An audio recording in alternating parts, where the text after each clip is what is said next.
It's not maintaining enough. Hey everybody. Hey, I'm back. Can y'all hear me? I'm sure y'all can hear me. Hopefully y'all hear me. But welcome back. What's up, Sleep? What's up, Suko? Everybody, welcome back. I just got the phone with a guy who works at Comcast and fixed majority of problems, but I'm still going through the whole poor connection issue with YouTube and OBS. I don't know what the issue is. I don't know if it's like the area that I'm in or what. It's still trying to say that it's not maintaining smooth streaming quality, where I literally just made I'm using my CPU to encode the stream right now instead of my CPU to let up on my CPU a little bit, so my CPU won't randomly lag. And I turned down settings. I turned down all my excellent settings and everything, and now I'm fucking confused. I'm watching the stream with y'all right now, and it doesn't look to be lagging too much. I can't really see any lag on my side. Hopefully it's not lagging on y'all end, and OBS is telling me it hasn't dropped frames, so I don't know. I guess because I'm in a new area and different area has different, you know, streaming qualities and stuff like that. So I'm gonna just chalk it up to the fact that it's just me being in a new area and using different internet, that's why it's essentially acting down. Because other than that, I don't know why. I've been talking with this shit pretty much all afternoon, and I can't wrap my brains around why. My voice keeps out, maybe because I'm talking low. Is that good or better now? I know y'all can probably hear some background noise now because it's turned on my gate, but we should be good. Probably gonna hear clicking and maybe the fan background to the AC. But we're just gonna fucking do a queue on my sin because it's the fastest way to level right now. Because my sin has semi decent gear, but I don't have the levels to really make this work. So we're just gonna level up my sin a little bit, get her up to speed, and then once we level her up through main quest till about 220 or so, then we'll probably go like normal level somewhere. We'll grind somewhere. We'll grind at like no, wherever I can go for 220 that's decent for 20s. I believe it's what, battles or megas. Yeah, we can go let her my audio freezes every few seconds. Shit. I don't know what's the button now. Cause I said my internet's fine. I did a speed test on my phone and on my PC. I restarted everything, and it says 100 down, 4.5 something up. I guess it's just air. I really don't. It's either area or you just being a bitch with my streams now that I'm streaming away from home in my own home. I don't know. It's stupid. It's really stupid. But regardless,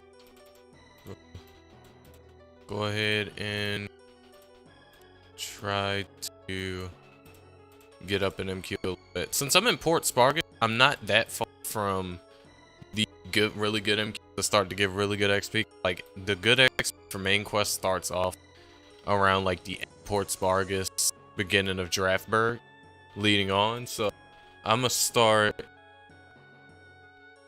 He said YouTube being a bitch. I figured because it's like, I don't like when I was playing games before.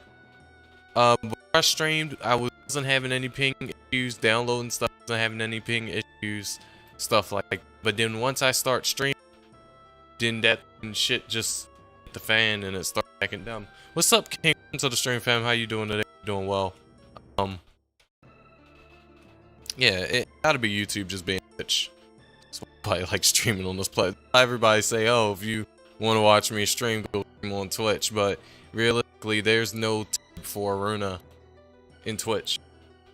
Because it ain't that big, so it's, you know. You hate sports MQs? I think the only thing, the only aspect of sports MQs that I hate, all the walking. I think that's what I hated about Port Spargus MQs. I forgot you could do little auto route search for Iruna now. In case y'all don't know what the hell this is, all this is basically an auto path built in the game, but it's not a decent one like a lot of other it's a decent one like a lot of other auto paths. You have to literally go on every map every time you go into a new map. Set the auto path. You gotta tap and hold the screen, drag your finger toward the point of contact that you want the auto to start. Then the game is gonna take a little bit to register the path and it'll walk you. But at least this, you can actually use dash and everything while you're on, so you don't have to keep pressing buttons. Yeah, I'm main quest rush in because it's the fastest way for me to right now, since I don't. She can't kill quick enough for me to like level up normally, and there's no mobs, no XP mobs near 169 I could use. Also, I'm a party. I was in a party with myself. I was trying to level myself at Bomb Wars, but via party mode, but it was working also for the benefit of my enchanter than my assassin. Also, some more enchanter content is coming soon. Not gonna spoil what it is gonna be about. It's definitely going to be completely out of the norm, because y'all know how I'm about meta and everything, so it's gonna be completely out of the norm. But it's gonna be very interesting. I'm gonna bring up a lot of food thought regarding what I'm gonna post at that particular video. I still gotta get some more footage together. I gotta get some more gear. I need to some AI crystals. I need to farm some different bosses and get some AI crystals up under my via my ninja, because my ninja is the only one Kuron set.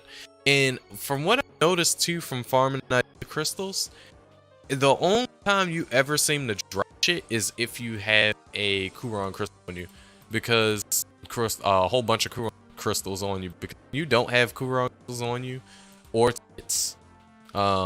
Even if you did just have tickets but no Kurons, you don't seem to hardly drop shit.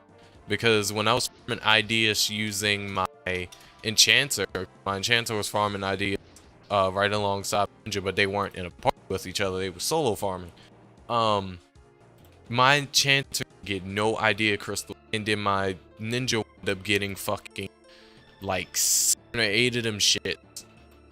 And she had like 5 Kuron crystals on her. My ninja has like 5 Kurons on her. My enchanter didn't have any, and my enchanter didn't got 1 fucking ID crystal, but my ninja got like 7, 10 of them. I used them all pretty much, between putting it on her, putting it on my enchanter, and I think I put a couple on my sniper and my beast respectively. So I pretty much used all my idea crystals that I had available to me.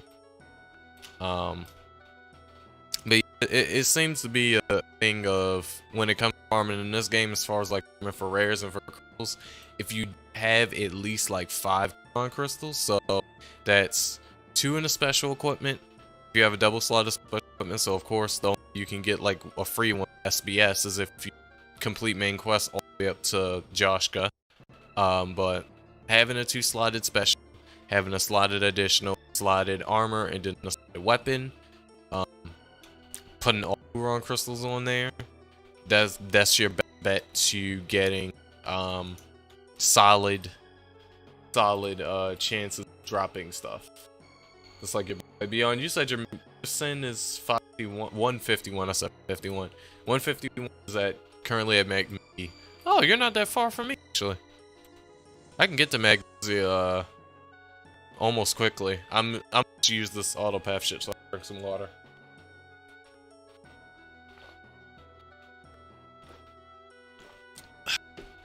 And I'm gonna grab glasses real quick too, because I left them off since I came back in the house.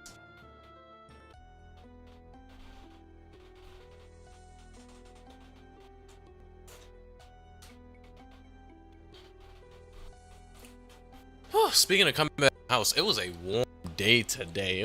Had to been like 60 or 70 something today. In Maryland, it was a lot warmer than it was today. Yesterday was kind of cold and shit. It's warm. Even tonight is like warm. The only reason I haven't like opened the windows because these windows in the apartment, they don't have screens. They don't have screen protectors to like keep bugs and shit from just flying in the window. So I didn't open up the windows, but I turned on the AC. But yeah, it was fucking warm. Warm. I was just, goddamn. For you, it was cold today? Yeah, for me, it was warm. I'm like, holy shit. I was outside sweating and shit while riding my longboard. I'm like, man, ain't it. I hate sweating when I'm riding my longboard. I hate sweating while I'm riding because when I'm riding, I like to wear my glasses while riding so that way I can see, because I don't want contacts just yet. I kind of want to give me contacts, even though the idea of putting anything remotely close to my eye, I do want contacts so that way if I don't feel like wearing glasses, I can still see everything. Sometimes, some days I put on my glasses and I get my face to be so agitated from the glasses, I just not wear them unless I like put the legs of my glasses in my hair to keep my glasses on, but keep me from being agitated with it.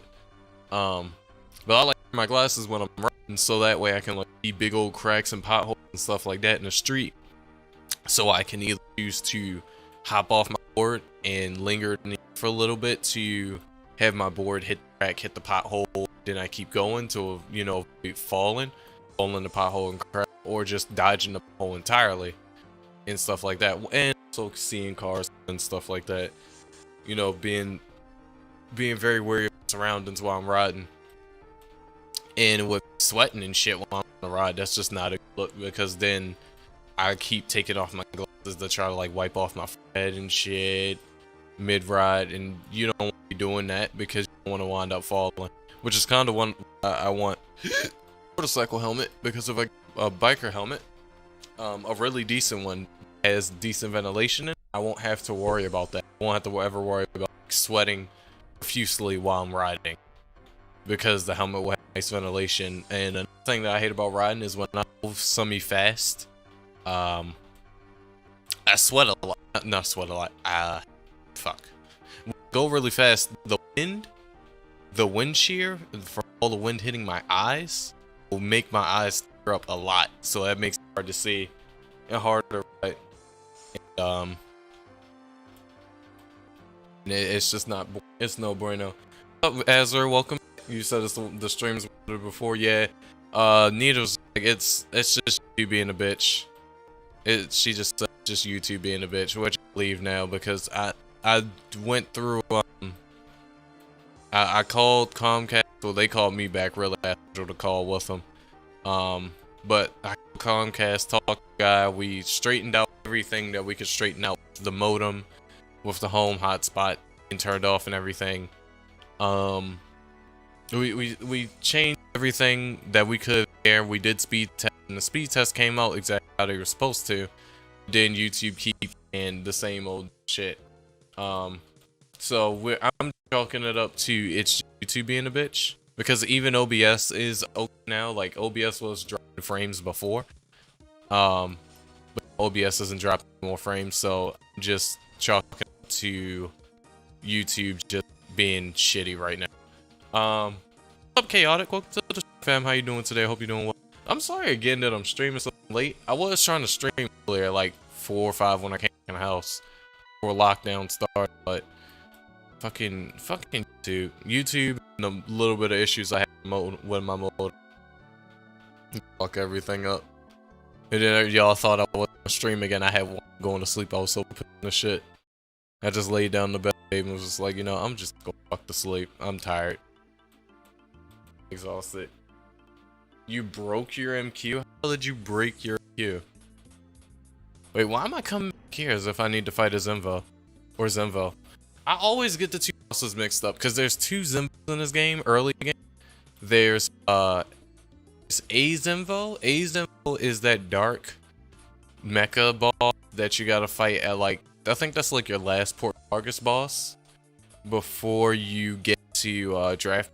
And then there's Zimbo, which is pain in the ass boss in this area in mid Port Spargus main quest.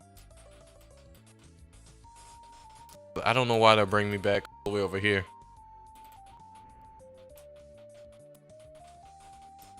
Sniper. Okay.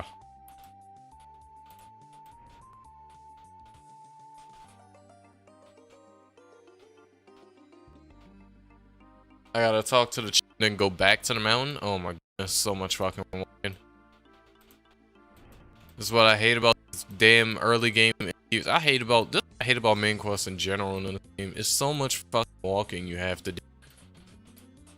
I mean, I know they don't want it to be cutthroat. Oh, hey, we just released a new boss. You just go into the area, kill this boss, bam, you get XP. But I swear I wish it was like that, because I legitimately do not care for any story that this game has to offer. I do not play this for story whatsoever. Like, legit don't. I really don't. So it's so nerve-wracking for me to be like a guess you could say I'm like a speed runner of some sorts regarding for MQ. It's so annoying for me to try to like speed run main quests and main quests slow down by like 2 hours, 3 hours, because there's so much running around to do in between bosses, and then potential certain bosses I can't even kill and shit like that slowing me down too. Like, it's so annoying. Absolutely annoying. I cannot wait though to upgrade Craft. I was supposed to be making a up and weapon to max on this. I even have a thumbnail that I made months ago. I think that thumbnail is probably like a year old now. The snipers at Zebra. What's that? Is that Carbon? Zebra? But yeah, I had a thumbnail like a year or so ago. A couple months up a year ago, and I never made craft up. I don't even think I farmed any of the materials. So I definitely need to farm materials and make the video. I want to change up the way I made the up and weapon to max videos. I talked about this before. I'm gonna just talk about it again just in case I didn't. But I wanted to change the format of them. So I watched all my previous ones, and or pretty much just say the item that you needed and the items that you neted, the costs, the blacksmith for which town you had to go to get the item. But I never really like it showed in detail, at least in a brief manner, of how to get to certain areas to find certain mobs or certain bosses in order to get said item to even upgrade weapons. And I know for some people it's not really something they're concerned with, because a lot of people, especially who's been playing for X amount of years like I have, majority of y'all in chat is, can look at certain mobs or bosses and, oh yeah, I know exactly where it is, and you can just walk. But for like the average Joe, let's say, who hasn't played this game for an extensive amount of time, and he watches that video because he wants to see like a decent one he can make whatever class he's playing, he goes, oh well, how the fuck do I get to these mobs? How the fuck do I get to this boss? You know, if he doesn't use dark, then where the fuck is it? I believe I did say what town you start off in too, to go like as like to get a little perspective of where you gotta be at to start to find areas, but I didn't like show for where you go from town to the actual area itself. So the videos, a lot of my up and weapon videos are going to be a bit longer than they was previously, because of the fact that I want to put that extra bit of time into explain or just show you where you gotta go in order to get certain items, certain equipment, whatever the fuck you gotta get in order to upgrade whatever we're upgrading in that particular video. So it's just a bit more informative. I just wanted to make the video a bit more informative for everyone. Maybe nicer watch back as well. Not to say that the older up and videos or up into the videos wasn't not to watch before. It was just that gap The information gap kind of dampened my likeness for the video outcome. It was like, yeah, I like the way the video turned out, but it could have been a lot better. Could have been a lot better. But hey, you live, you learn, and that you progress.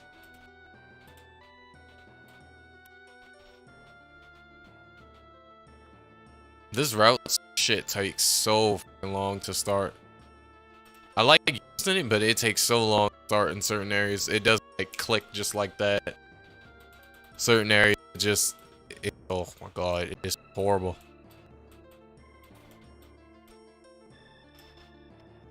You know what? I don't understand why in the settings, the default when you like install the game freshly, it has the stat element icon up, but then it doesn't have the duration automatically shown it turned on. You have to turn it on yourself. I don't know why it's set up like that. It's really, really odd for me, and I wish they would change that.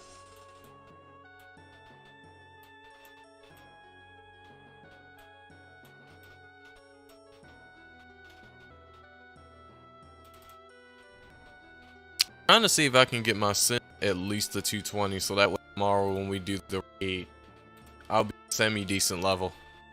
It shouldn't be too hard to get myself to 220, even if it takes me to like 12 tonight to get myself to 220. It shouldn't take me too long, but I would like to get myself to 220. So that way I can be a decent level for the raid tomorrow.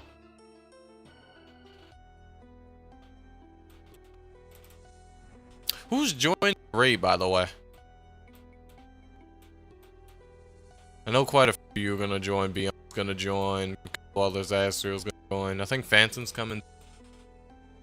For that second raid. I think even Basics is coming. Yeah, Basics has the sin already. He has 320 sin. Yeah, I hate dying cutscene too. Oh god, don't start on that. That shit is bullshit. Die to like an status effect, or die because the boss killed you as you killed it. Man, that shit's annoying too. You just like, you fucking kidding me? Did I seriously die in a cutscene?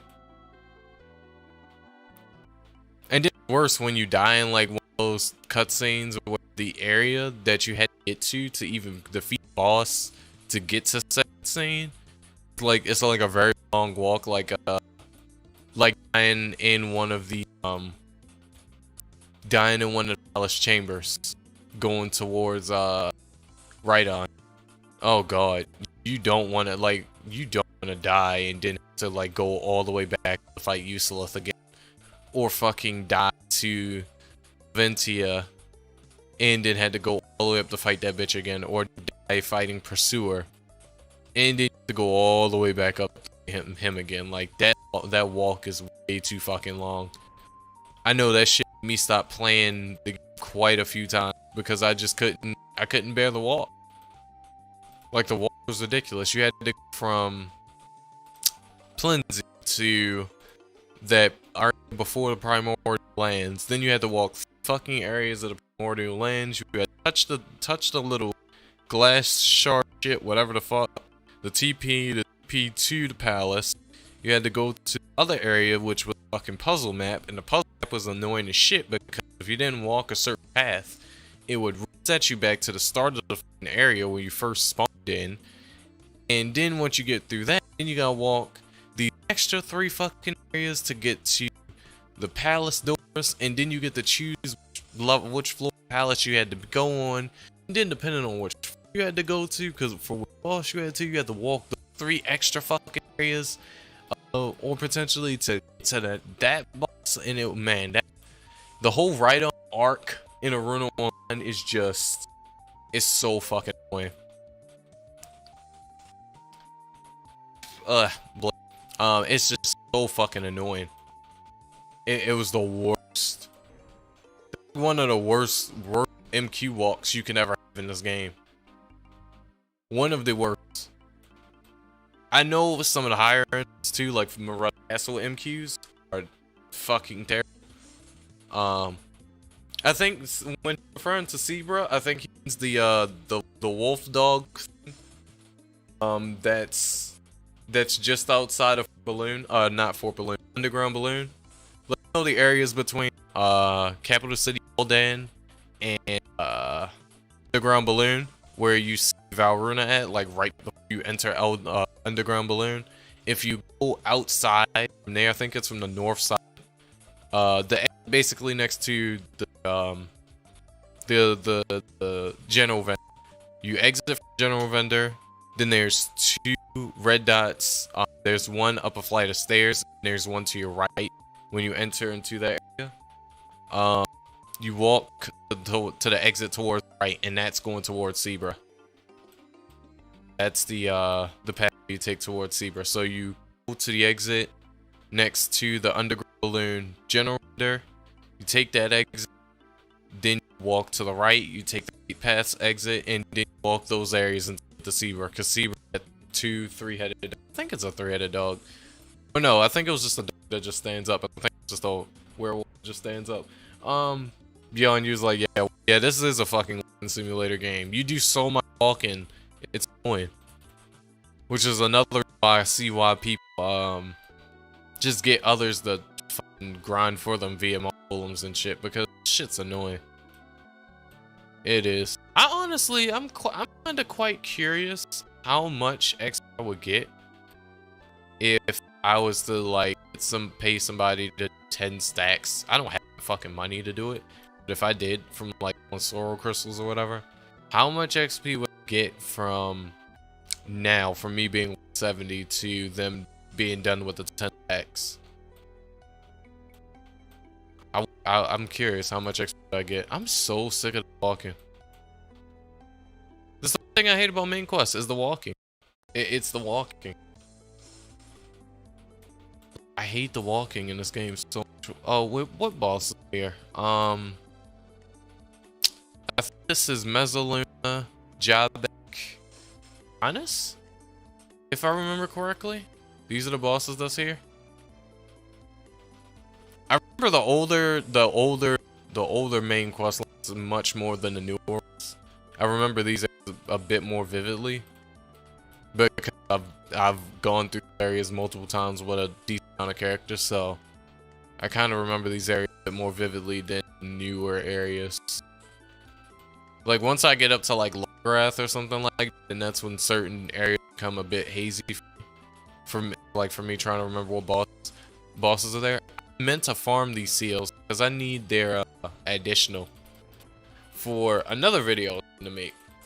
I actually needed to grind here a little bit, and I kept trying to kill these tormentors, and I needed to farm these for their additional because I have their additional on hand, and it's not like people come to farm this additional, so I kinda need to kill these guys.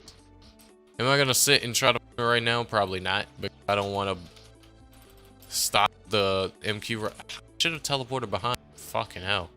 I don't want to stop the MQ to grind this additional. I'll probably just do it off cam.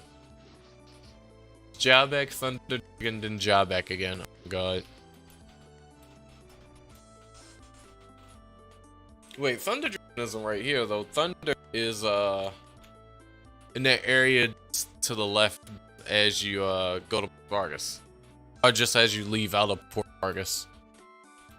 Did I even kill Metal Brow? I think I did, because I think you killed Metal Brow long before you were here, so I think I killed Metal already.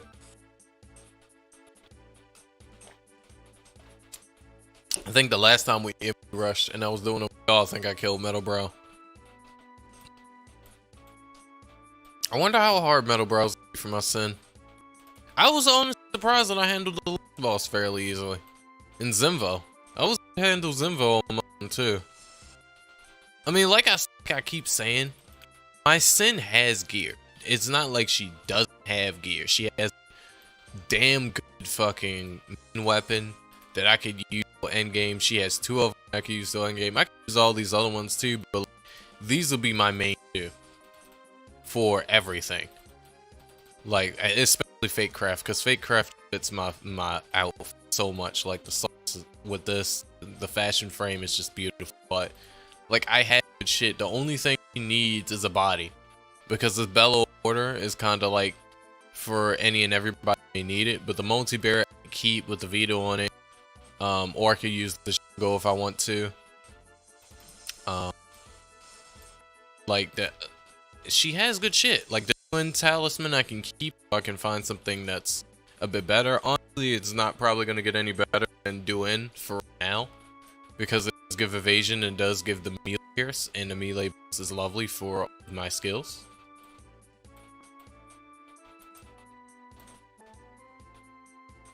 Chaotic, you talking about you're talking Beyond as far as me. I remember farming these hummers for something. I farmed them for something. I can't remember what it was for. It was just a fucking item I needed to farm these for.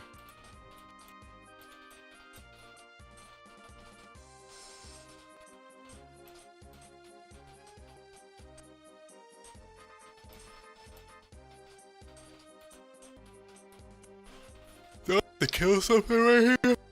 Oh. No? Guess not.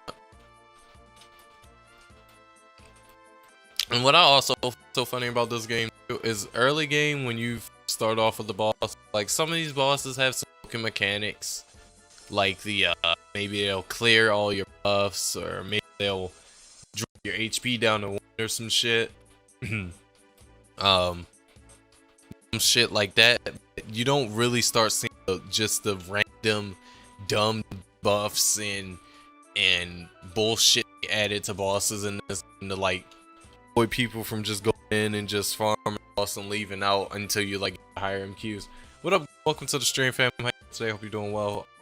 We're not doing the meme until tomorrow, so you have till tomorrow if your sin isn't prepared, like mine isn't, because I was in the process of moving, and then internet streaming issues, still kind of having those issues because YouTube's being a bitch, not because my internet is garbo or because I'm not using the right settings. It's just YouTube's being a bitch. So wasn't able to, plus spending time with my girlfriend, everything, making sure she's okay, stuff like that. Wasn't able to find the time to just down and do anything. So we are gonna still meme stream. Wow, see, he has way too fast of an speed. He just started smacking the shit out of me out of the blue. I'm going to level, yeah, I'd say at least level 220. I'm trying to at least hit level 220, so I'll be semi-used with the gear that I had. Damn, why do I still feel hot even though the season on? At least being a level 20 sin will be nice, because I don't want a whole bunch of us to be like how I am right now, like level 170, level 180, stuff like that. You still hardly have no gear.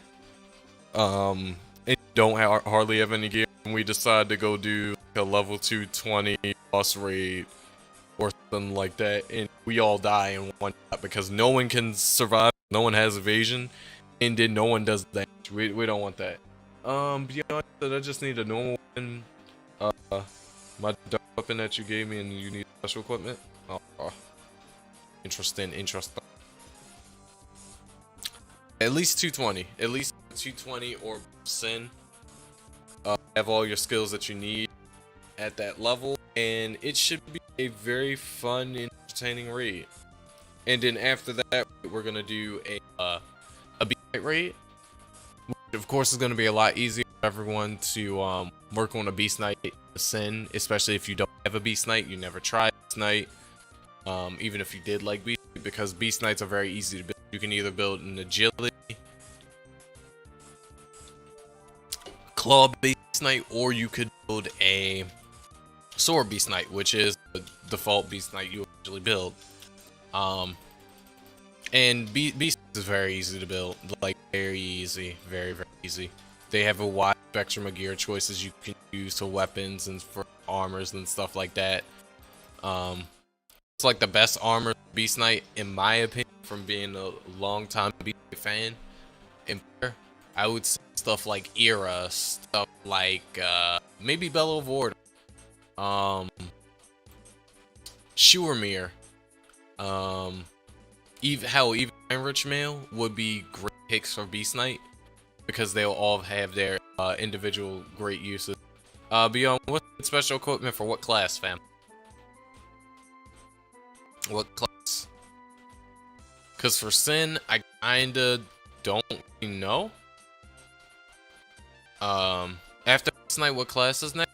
You know, I'm kind of leaning in between. Of course, we're gonna do a straw vote for the next two classes after Beast Knight and Sin. But I'm kind of leaning in between Enchanter and Samurai, mainly because with my Enchanter, I just got one of the Flame Elemental weapons I wanted to get for her. That I said I was going to use at first, but then I wanted taking a look at it again and coming across some new portions of its stats that wasn't listed online. I really liked. I wanted to net that weapon finally, so I've been really attuned trying to like get my Enchanter up, and she's 240, and she was the only class that I've ever done a MQ raid video streaming series. Kind of want to continue, and then my Samurai just recently dual blow, and I haven't really a chance to play with dual too much. But the only problem I have with my Samurai is she doesn't have a decent armor. The armor that she had, Shirito Adoshi, I think it's to its max level. I think it's like level 2, level 3, level 2 or 3. But it's not really, as far as like game armors goes, it's not really the best armor you should use because it doesn't give like any damage stats. All it does is you critical plus 22 flat for if you use sword, which is excellent Samurais because you do need to have some sort of critical rate increase or some whether it's stat point itself, whether it's the crit stat point or gear that gives you critical rate, because you need to push your critical rate to 100%, so that way you all the time is in a season. You really want to stat point it, so that way if you're fighting a boss that like debuff you a lot and clear all your buffs, you won't have to worry about yourself knocking or whatever because of the fact the boss keeps debuffing. But I'm using an armor that gives me crit rate along with having some crit rate stats and stuff like that. But outside my armor, I have decent weapons and stuff like that. Like I use Link. That was my weapon that I've always used for my Samurai because it has each absorb on it regardless of the fact that it's a dark element or not. I always use Lima. For special, I swapped from, I think it's called Shattered, some of the Desperation to I think someone gave me like a Night Gauntlet sword special equipment, and some special equipment that gives me attack percentage, and it gives me small attack up by my bit. And the the other special that I had was called Shackles of Desperation.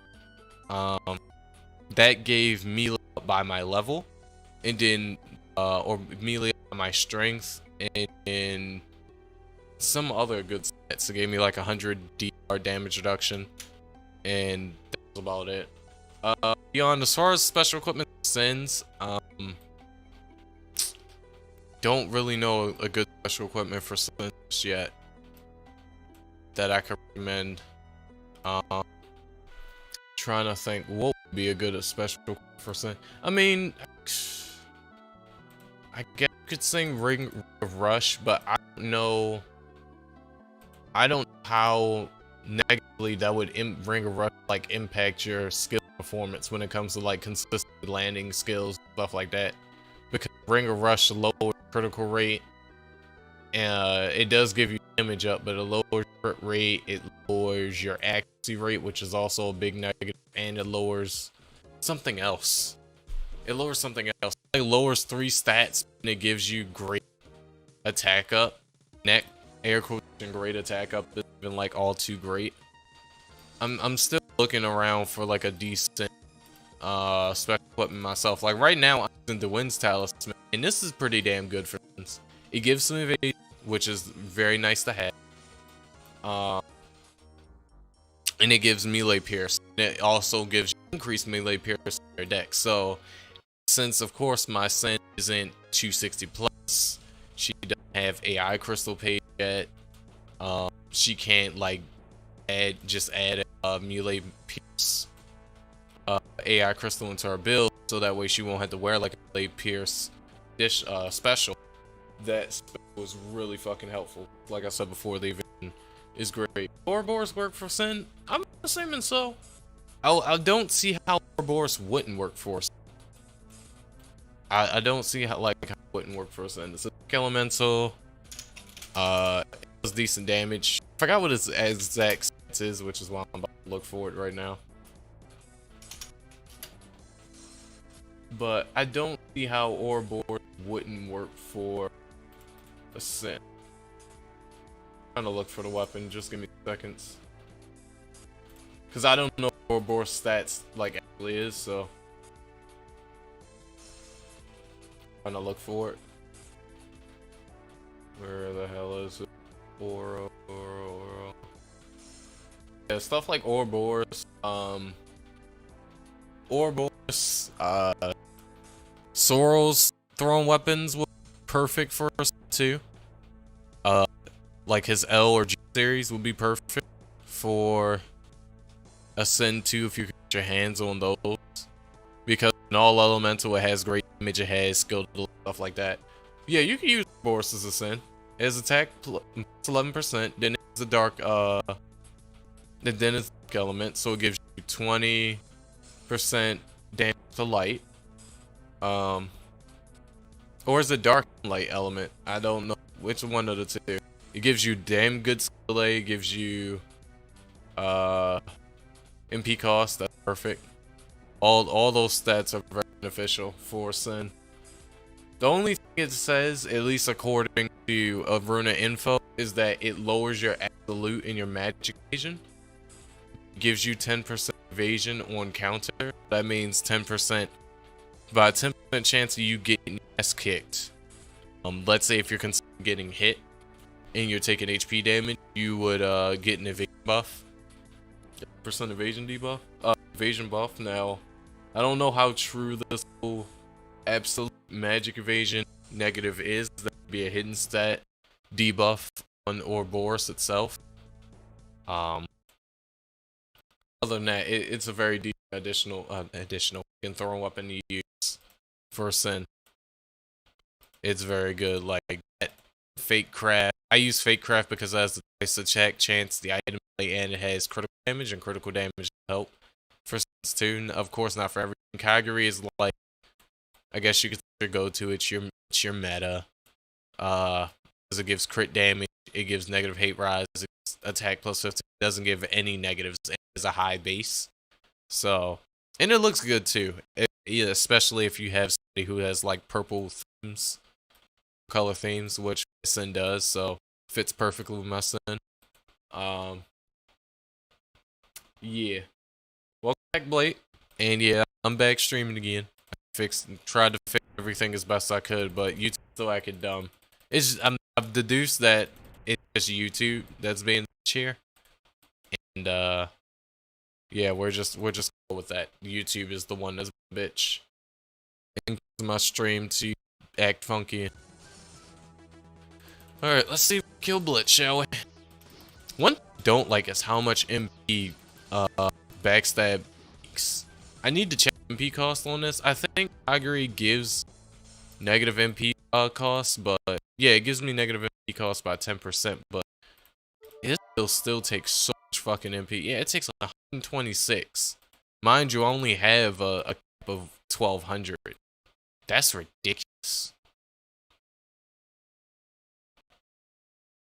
Still choppy, but it's okay. Yeah, as long as it's a lot better than it was before. I'm just pissed that it's even choppy. I don't like streaming if my stream quality ain't absolutely perfect.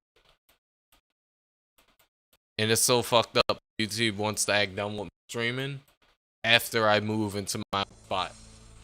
Like all before I move, to me moving when I was streaming before, the stream was okay, but when I move into my own spot, the shit went act fucking retarded, which is upsetting.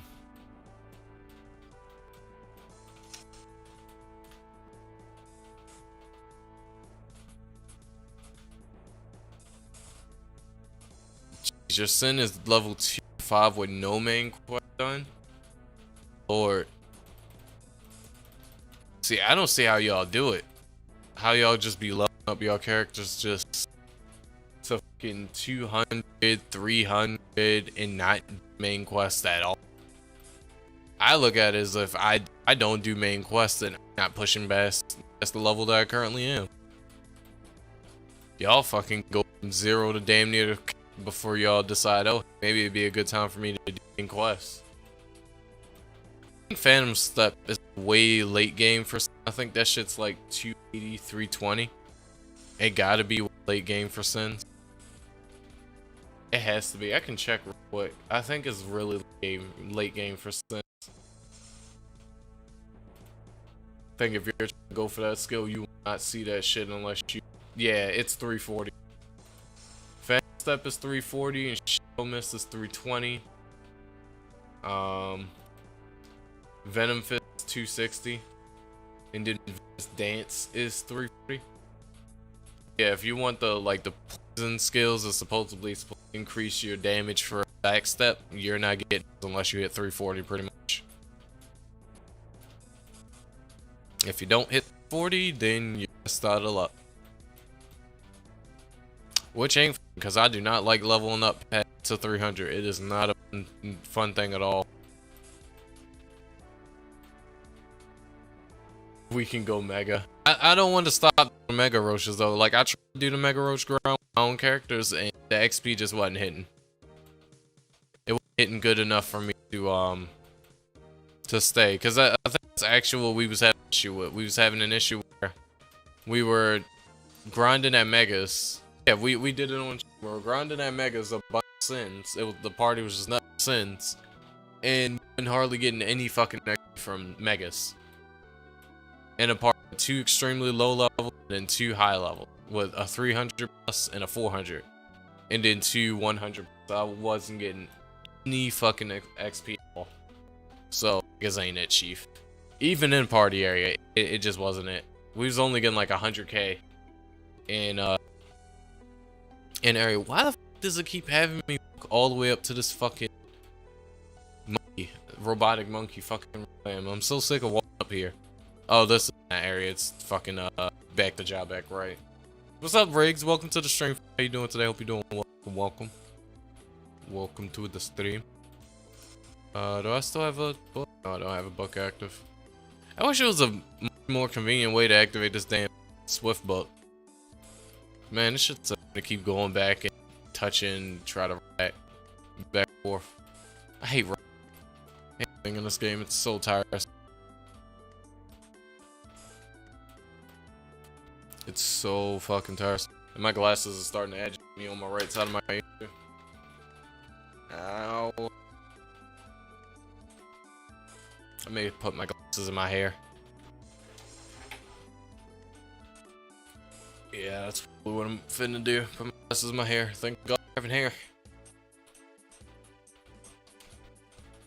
Yeah, I'm trying to Q rush my Sin to 220 so that way I'll be prepared for the meme tomorrow. As far as like what raid we're gonna actually do, I don't know. Don't know which raid we're gonna actually do. I don't want to say something crazy like a daily raid in Logwrath, but I don't want it to be like too boring and too cliche like fucking 40 something like just one person their self can just one shot. I want it to be fun and interesting. Probably Manula raid, honestly, because dongos and stuff like that would be nice. You tend to land a lot of dongos and onigiris from Manula raid, even though Manula raid is annoying because it's Sir Yurgi. Because the Sir Yurgi likes to one-shot everybody. Yeah, Riggs, you missed out. You wasn't on the previous stream, but we did a stream pool about a week ago. Of classes that, because we were talking about this on before I decided to like actually make it a for us to do. But when we were talking about it on stream, we was talking about it would be funny to see 24 classes using a certain skill, using one certain skill on a boss, and just how funny that would be. like seeing a bunch of enchanters go ham on a boss, seeing a bunch of assassins just back a boss, it possibly stun locking a boss. Really wanted to do this like anniversary event, but of course, like the anniversary event rates aren't really like the best in the world. That's not one of the best portions of anniversary event. It's mainly the bosses that they have. Of course, you can't do a 20-man fucking raid for the bosses, the portions of anniversary event. So we decided to just do like no raids, but we thought it would be just like a hilarious thing. Pick the same class, just a bunch of the same class, and just go do a group raid, which in any one of those raids, and just sit back and have a good time. Just have a couple laughs, have a good time. And decided to do a straw pooling, and whichever class got the most votes, we went first. And the first vote was between Sin and Beast Knight. And Sin wound up winning. So we're gonna do Sin first, and Sin will be tomorrow, and then I don't know what day we're gonna do Beast Knight. Of course, my Beast Knight is more readily prepared for a meme raid because I've played a lot of Beast Knight prior to us doing this meme raid stuff. In comparison to my assassin, but for y'all, maybe some of y'all don't have Beast Knight. Like I said before, a lot of people don't play Beast Knight, so a lot of people have to work on their Beast Knight, and assassins are a lot harder to work on than Beast Knights, which is why I gave everybody a decent window of time to work on their assassins to come up to at least the level 20. That's another thing. Whenever we do meme raids, I want people to at least be level 220, depending upon the class, to be effective within the raid, instead of just having a bunch of low levels, random level characters of that same class just going at it in the raid. Yeah, good. It's a good thing you still have a Beast Knight, because Beast Knight's a lot easier to level and stuff like that to get for than a Sin's a lot easier. So if you do have Beast Knight up under your belt, good, but if you don't, it might be a good time to start working on one. If you're planning on joining the meme raid with us. If you're not planning on joining the meme raid, then when the meme raid happens, you can just grab your popcorn, sit back, watch, enjoy the show.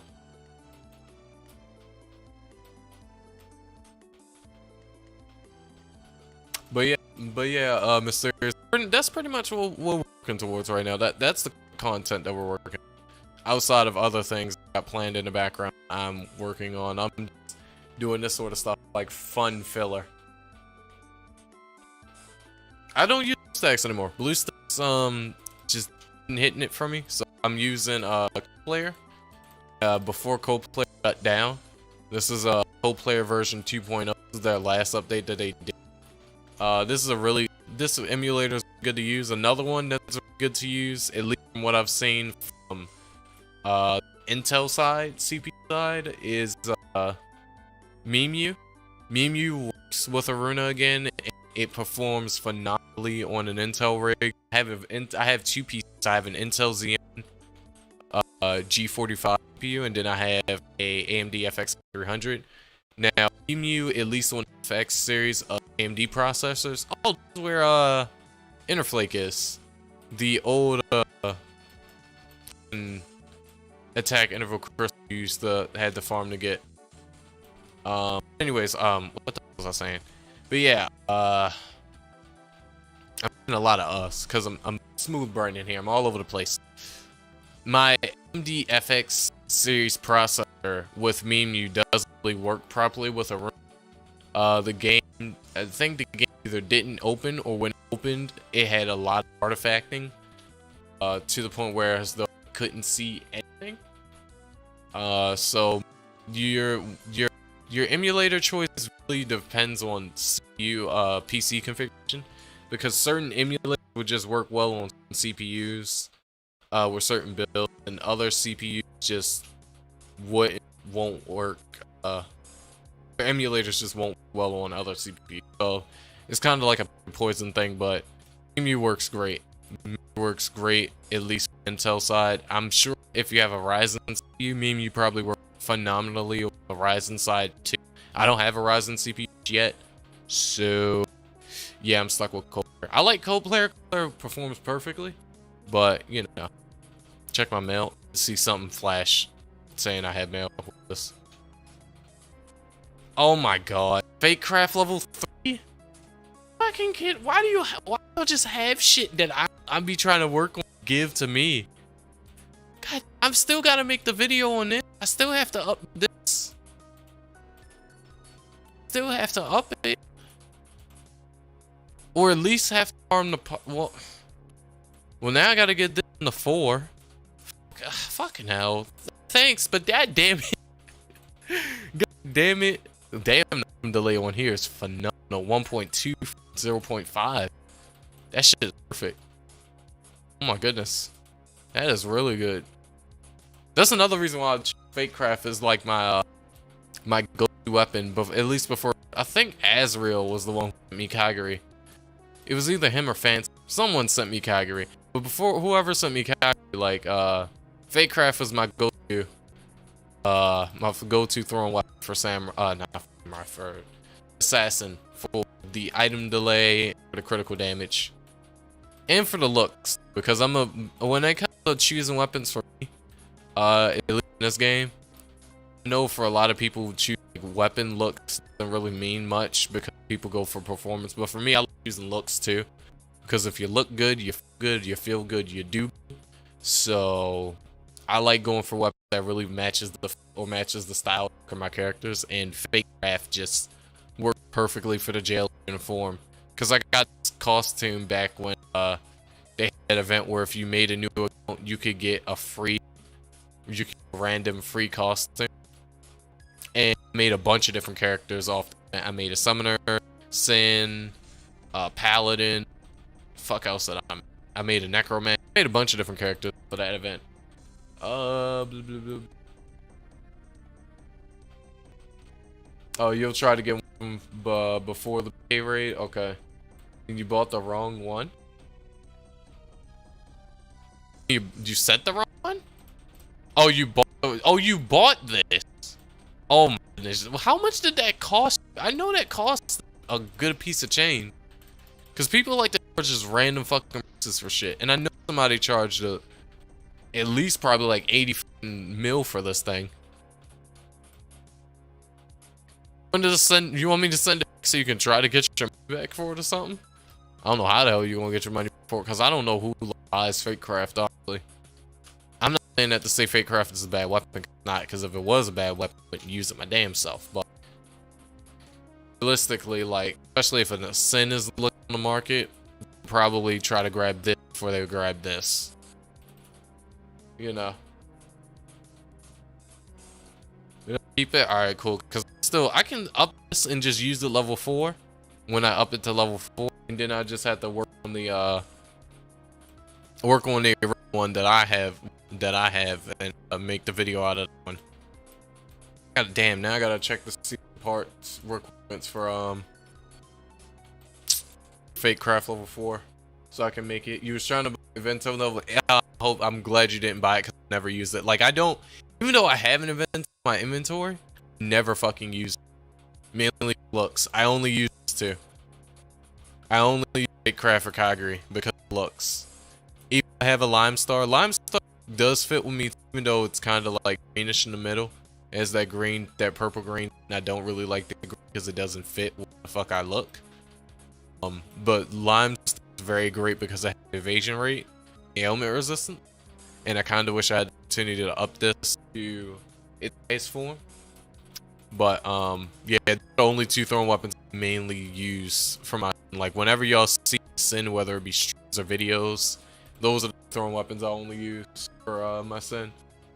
Yeah, people always overselling stuff. Yeah, Mysterious. The market, the trading market for this game is never gonna be like this. It's always gonna be just people charging whatever they feel like for items until they actually implement a marketplace system in the game. How Black Desert has, or like how Terra is, where, well, Terra, I can't really say their marketplace is good too, because at Terra you can choose what prices you want them to be. Much to the same effect how people does with Iruna, right, where you can charge how much you want to charge for items. So if you don't have a marketplace like BDO where a player literally cannot trade directly to you, they have to trade a marketplace, then they're never gonna be we're never gonna have a decent marketplace in this game. Because people are always gonna charge whatever the fuck they want. And when you get items that you feel like are worth something, and you try to sell it, people they're gonna act like they know that this fucking item exists. They don't try to feel like it's not worth much. And they'll try to buy it off you, maybe resell it for higher than they bought it off you. Sword chest down, 5 went down by 400 mil. Well, I kind of feel upset that myself that the sword chest that Azrael gave me, I opened them and then I systematically deleted every Zoro weapon that I got. I kind of wish I would have just I kind of wish I would have just sold them, because that was pretty much free money I just threw away. Because, you know, I may not use Zoro weapons at all. Other people does. And other people's looking at them. So I could have just sold bits and I would have had a couple bill in my pocket, actually. I had a few bill in my pocket. Yeah, BDO is way more safer when it comes to trading. You literally in Black Desert Online cannot get seen by another player for an item. If I wanted a sub hand, I cannot just go to a player and ask them, hey, give me this, let's say an accuracy hand, and how much do you want for it? They can't say, oh, 20 bill for this, because the marketplace and BDO literally won't allow you to fix your own set price. One of the things I really love about Black Desert when it comes to player trading, the marketplace does all the hard work. It eliminates that factor of someone trying to take your money for an item that's not even worth that much. And I love BDO because of that. That's one of the main reasons why I like to play that game a lot more than Iruna, because the trading is much more fun than that. I can go on there and I can just go to the marketplace and buy crystals that I need, and or equipment gear that I need, whatever I need, life skill materials, whatever I'm on there to get. And everything has a certain price cap. And people can register for max price and mid price. And depending upon what price bracket you register for is what people are to sell it for. And you can't sell for no higher, no less, unless all the item is gone. And the stock needs to be refilled and the price slightly goes up. Because the game increases the price because of the fact there's no stock in the market right now. So, or not right now, but at the time. So, the trading in BDO is so much better, and much better than Iruna. It's much more stable.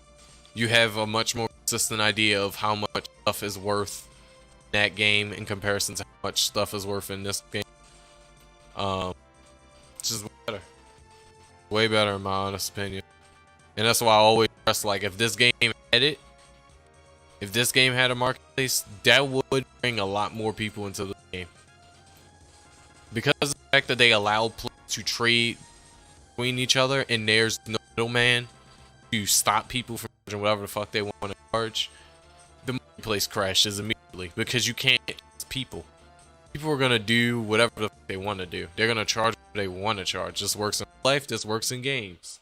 And if you have a marketplace system where like this, and majority of the player base are like Steven and conniving and fucking just scam everywhere, then the marketplace is obviously immediately crash because there's no sense of stability, because everyone's out to get as much silver as they feel like they possibly can squeeze out of us for a certain item.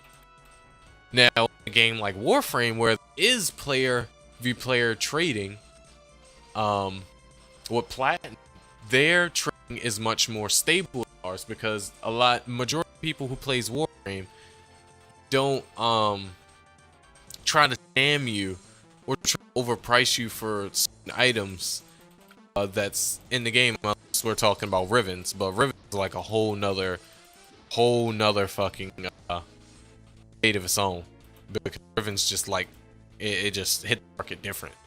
But other than Rivens, like normal mods, prime weapons, normal weapons, stuff like that, anything that could be traded, player v player, Warframe, that marketplace is much more stable. And there's like actual marketplace website where you can go and check to see the prices of a certain item, like how much people are charging and what people feel like is the lowest you can go, what people feel like is the highest you can go, and stuff like that. Game that's like the only MMO that I've played as of recent that has a player trading market that is decent, that people aren't trying to overcharge you. This game will overcharge you for every fucking thing. Like right now, for instance, crystals like Magnonsia, for instance, prime case. With Idea crystals being in the game, with Mugi crystals, Mugi's magic attack, I believe with Adley and some other crystals being in the game, that you could put on just better attack additional crystals you can add to your additional gear being in the game. People shouldn't be charging 70 mil for a Vita crystal. People should be charging, in my opinion, about 30 to 50 for this crystal. Same thing if you got Magnonsia, for instance, and you put it on a chest, because that's where Magnonsia belongs. It belongs in the chest. Magnonsia would only be worth like 20 to 40 mil. Modest crystals. Modest crystals are like your ideas crystal before you hit ideas crystal. So if there's no idea crystals for you to hit, there's a modest crystals. A modest crystals gives you 12% attack. 12% attack is great. You can charge people for 100 something mil for that crystal if you wanted. Even though I believe the percentage between a modest crystal and the crystal is the same. What is it? 9, 10, 11, 12. Yeah, they both give you 12% of Vita modest crystal, but one crystal more early game than the other one. So that's why I would say the Vita crystal is way more cheaper than an Amatis crystal. Amatis is easy boss to kill, so I guess you can drop the price of it down a little bit. But you know, it's a higher level boss. It's a bit harder to kill certain classes, and the crystal gives 12% back. And Magnonsia like wouldn't be a better choice than Amatis if we wanted to talk about decent attack crystals to put on your gear. You would much better off to put on a Amatis crystal than a Magnonsia. If you had to choose between the two, you couldn't add an ID crystal or any of the other good attack crystals. So, you know, Iruna still has potential. He's like a huge update, and add those jiggle physics and dodge button. Yeah, jiggle physics. Yeah, I kind of grown accustomed to this game not having jiggle physics, because like the textures and the way this game is, because this game was designed off a mobile phone. I would love to see a complete 3D haul adaptation of this game, where the game's completely the same minus a bunch of huge changes. But everything's more HD, everything's more graphic quality and stuff like that. Like how Toram looks, like if they remade the game like how Toram looks, or similarly to how Capcom Monster Hunter, how they went from the like kind of like nostalgic older generation graphics and look that a lot of hunters grown and known to love for Monster Hunter with the previous Monster Hunter, and then they did the complete I think they used Unreal Engine or maybe Unity overhaul for the game when they created World and then Iceborne expansion. Even Monster Hunter Online, I think that what game engine they use to design that? I think they used like Unreal Engine, something like that, Unreal Engine 4. You know, if they was to completely redesign the game, that would be a nice way of bringing this game to life. And it would be very nice if they was to do like a 3D adaptation of it, and regardless if you were wanted to play this version or 3D version, like your progression was still the same, that would be great. It wouldn't be a thing of like with Ram where it's a new game, so it's a new game entirely, so you had to restart over from scratch. It would be nice if the game remained the same in its version, minus a whole tweaks and changes that a lot of people, including a bunch of changes I asked for myself, will be changed to the game, and then a few new additions, stuff like that. That'd be nice. And as far as like progression wise and stuff like that, the same characters and that you had normal Iruna, original Iruna 3D would have the same shit. So as long as you had the same mail and stuff like that when you logged it will just port your data over, and all progression saves and stuff like that. So if you fly back and forth between the two, your progression remains the same. So I can still keep my 171 Ashley Samurai Assassin in Iruna 3D and progress in Iruna 3D a little bit if I wanted to, have some that, and then if I wanted to come back to original Iruna, I can go back to original Iruna and still keep my progression, gear, items, all that stuff. That'd be really nice. Are they gonna put in type of effort and time to maybe find something like that? Probably not. Would that take them a little bit of time? Yes, it would, but they do it? Unfortunately not. They would send like code items and have to redeem on the screen so we can. That code shit would get annoying really fast. That code shit would get annoying really got fast. I heard it was supposed to remake a run, but I think they stopped production on or something like that because they still ain't out with the shit yet. I heard there was supposed to be some 3D Iruna Online they were making. They still never came out with it. So I'm only assuming that he stopped production. They presume that dropped the project entirely. But they was supposed to, but I don't know what the fuck happened.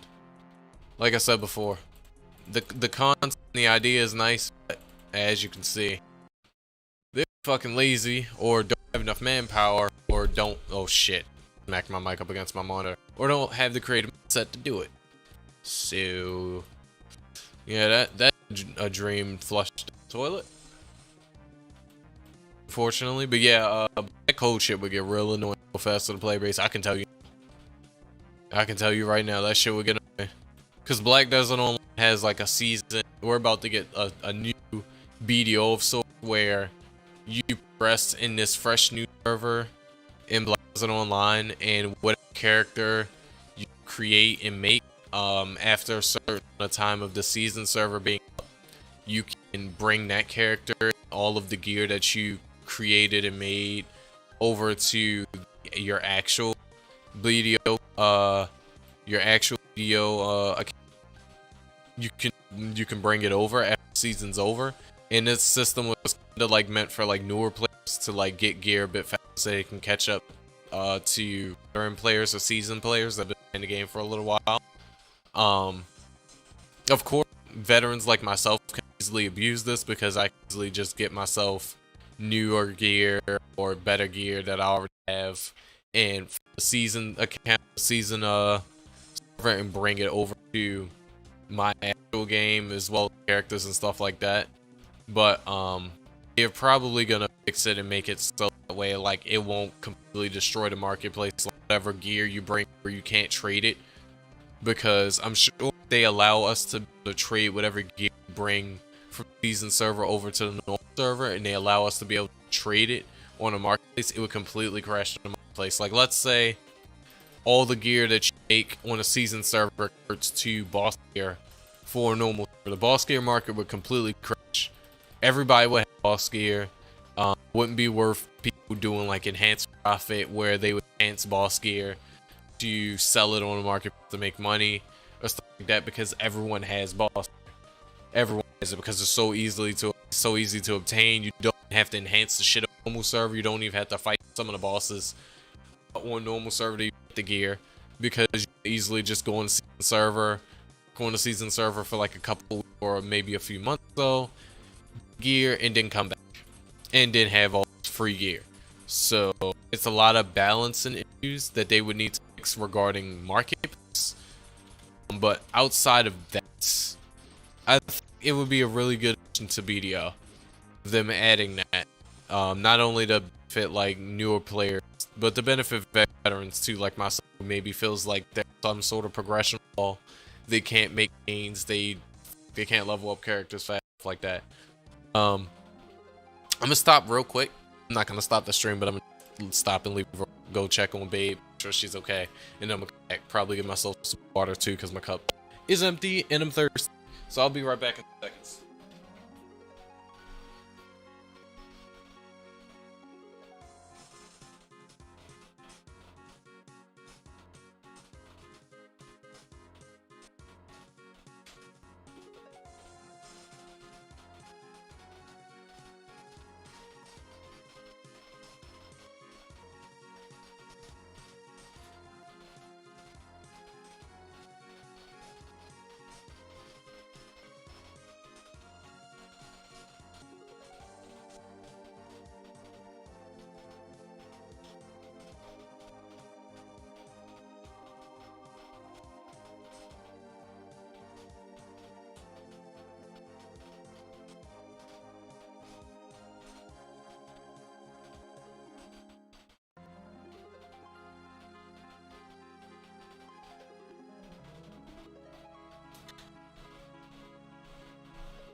Alright, family, I'm back.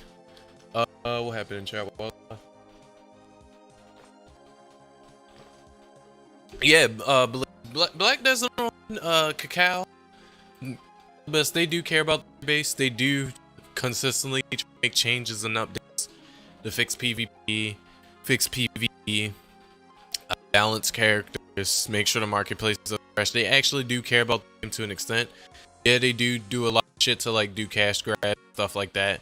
But they also do take the time out of the day to try to make Black Desert a great experience for everyone. The sandbox MMO, the best MMO that they can make. And BDO is honestly a pretty great game, regardless of all the little negatives that you hear about them, like, oh, people saying it's too hard, it's such a grindy game.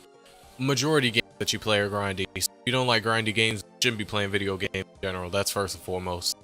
Secondly, you always hear about the enhancement system. Like, yes, the enhancement system will piss you off, but the major thing that a lot of people do that causes them to have the enhancement system, a lot of people like to do roulette, which you don't know what a roulette is, at least in BDO. When you basically take all of the gear that you have, you blow it all up from one enhancement level to try to get to another enhancement level on one piece of gear. Basically, you take all of your armor, you take your 3 weapons, and you take your accessories if you have accessories. You take a certain sales stack, and you just start smacking all the gear one by one, blowing it all up.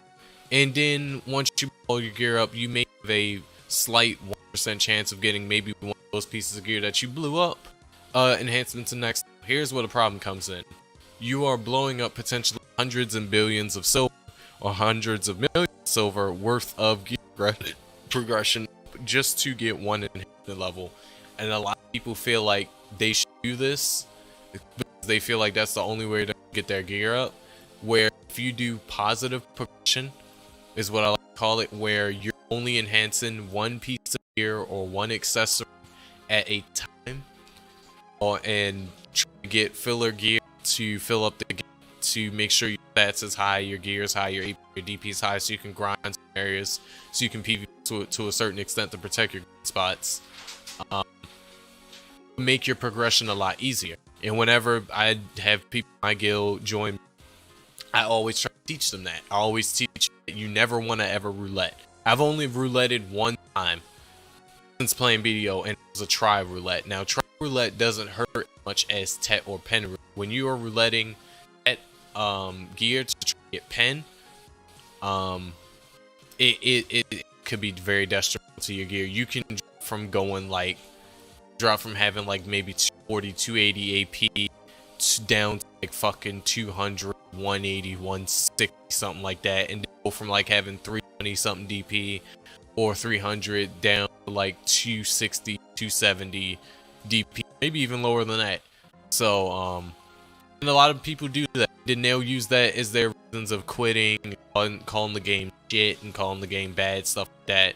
Then there's the whole argument about inventory and weight, and people feeling like, oh, the devs that add this new class in the game, it's really interesting, and they will play it, and then these people will re-roll completely, they'll cast re-roll completely, and then they'll nerf the class, certain aspects about the class, made the class really strong out launch, and people get upset, feel like, oh, hey, you just did it on purpose because you knew I was gonna, you know, maybe dumb enough to cash re-roll and buy inventory and wait for this character, and then make certain changes to this class that makes me feel like this class isn't playable anymore, and then now I have to pay to re-roll back, just be stuck with this character and blah blah blah. So, you know, there's a lot of different things and arguments made about BDO, but overall BDO is a very, very good MMORPG, and that's why I play it a lot of the times, and that's why I really slowly start introducing BDO content to my channel,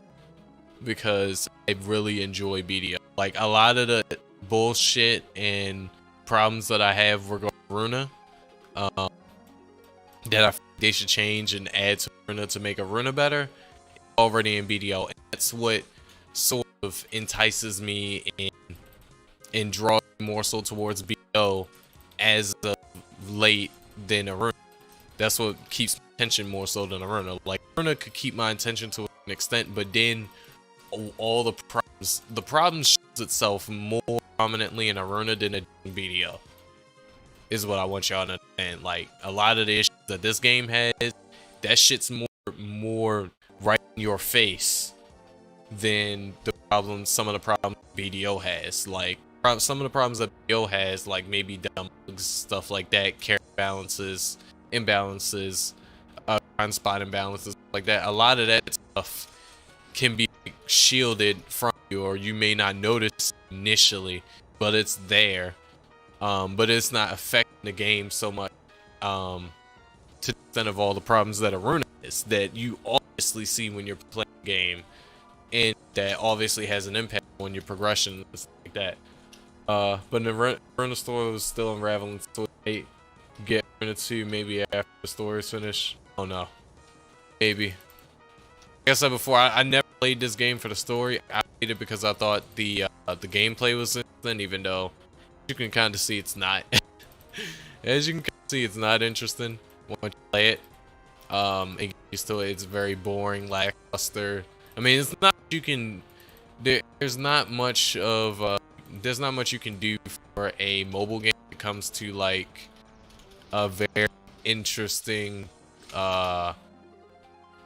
action-based game, because majority of everything is like touchscreen. It's just the only reason why I made it a little bit more action-based for me is because I play it on a PC. I play with a keyboard and mouse, so it makes the game feel better when you're playing it. But when you're playing on the phone, it gets very boring, especially when you're doing a consistent tapping and stuff like that while you're playing. That shit very old, very, very quickly. Not only just for a run, but for a lot of mobile games, that tapping shit gets very old very quickly, which is why a lot of people like to hook controllers or keyboards and mouses up to phones, or just play games that they play on their phones or PC when they're at home, like I do. Because the play experience is honestly just much better.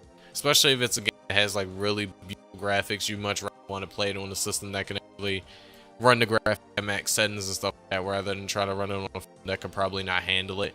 Because the vast majority of phones out here can't really handle what certain games can perform as far as like picture quality goes.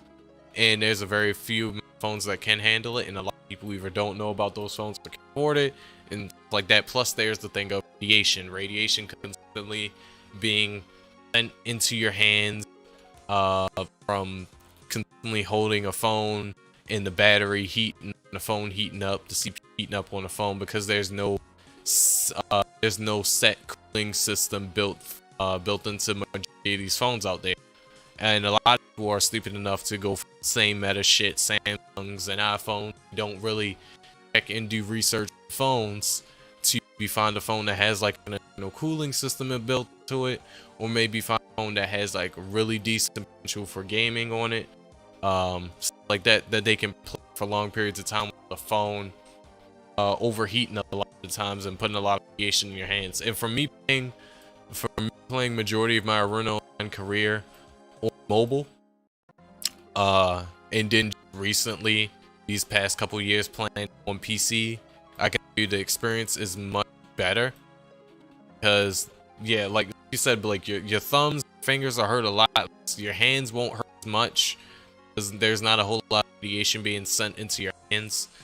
And it gives yourself a better lifespan. Like playing mobile games, you kind of like lower your lifespan and stuff like that, and kind of get your own self-health problems from playing mobile games on vast majority of phones. Like there's only certain phones I ever recommend people playing off of that has decent cooling solutions, or the phone is just good enough for you to play it majority of the time on that phone and work. Like for instance, my dream phone is from a car building company, ASUS, in case any of you don't know who the fuck ASUS is.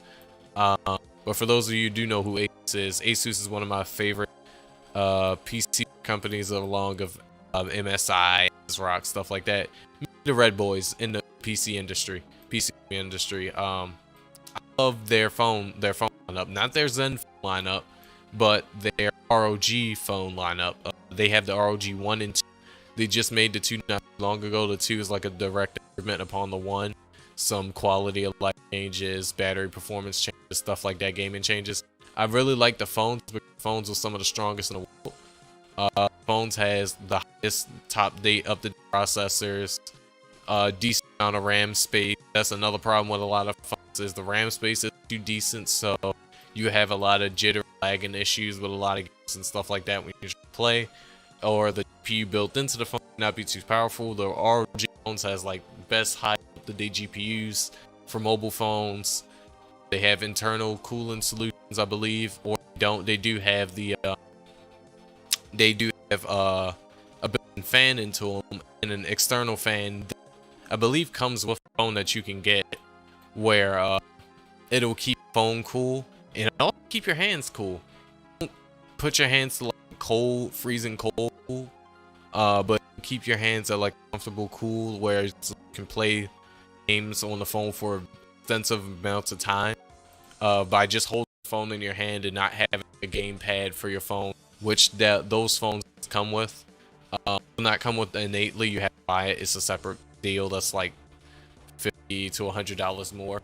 But at any rate, you can play games on that phone. And it's just an amazing experience. The panel has the screen itself. That's what I mean by panel. But the screen itself has a 120 refresh rate, which is excellent. Especially for playing games on. Like before, the RAM, GPU, everything, GPU on everything is top of the line. It's excellent. Storage is excellent. It does storage expansion, I believe, so you can add the class 10 micro SD card into it and store all your games, photos, whatever you want on there, recording, stuff like that.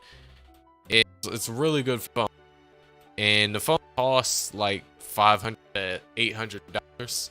But I would say if you're like a big mobile gamer like I am, especially if you're a mobile game / content creator, again like I am, a phone like that would be in your best interest. And then the phone is LED, which LED RGB, which of course when it comes to like walking around with the phone is like a bit dangerous because that makes you a bit more target for people who are not well and don't really have going for their self, stuff like that.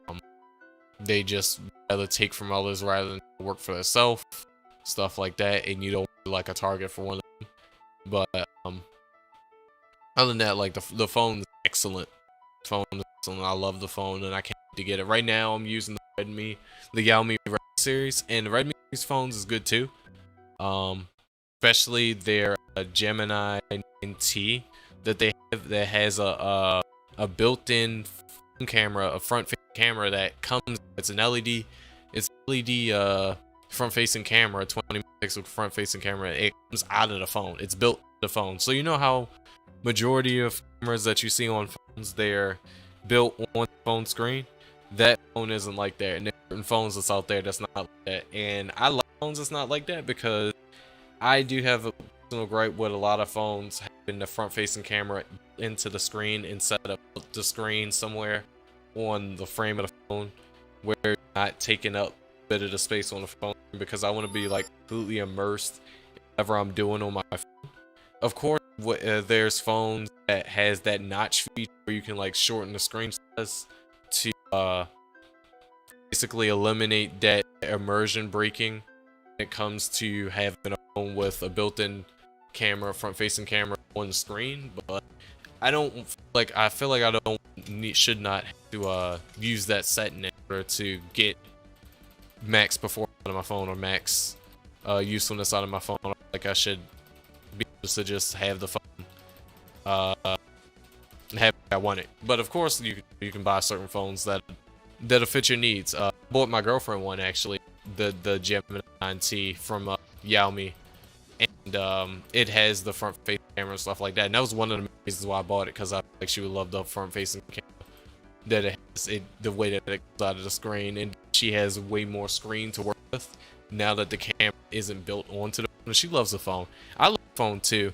If I wasn't going for the Asus ROG phone, either version 1 or version 2, series 1 or 2, I'd probably go for the same phone I bought my girl, just because I love that phone. The only gripe I have with that phone is it doesn't have any external storage, which I thought it did have external storage compatibility, but it doesn't. So you can only buy that phone in 2 storage variations. You can only buy it in 28 gig or 256, and of course you gotta take a couple gigs off that because you have to take in consideration of where apps that they put on the phone, as well as the operating system and stuff like that. So you're probably working around with like 100, 110, and maybe 240, 245, or maybe 240, 250.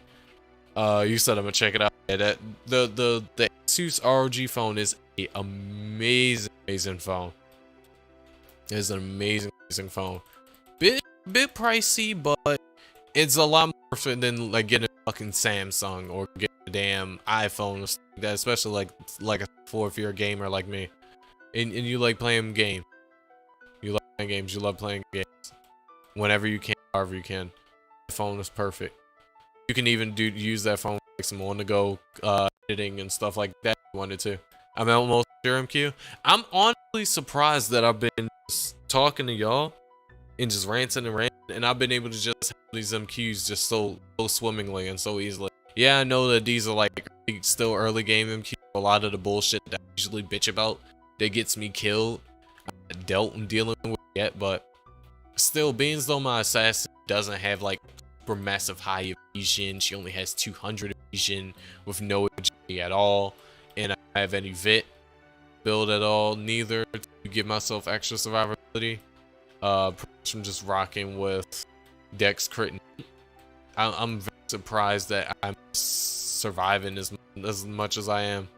Yeah, I do have an Aliba of order, but that's only gonna save me so much because I don't have no thrown weapon that gives me damage negation. I'm getting attacked, and I don't have inability crystal or Evil, and I don't have any additional that's gonna be damage negation in an Aliba or goal, stuff like that. So, you know, I'm doing pretty. My son is doing pretty goddamn good if I do so myself.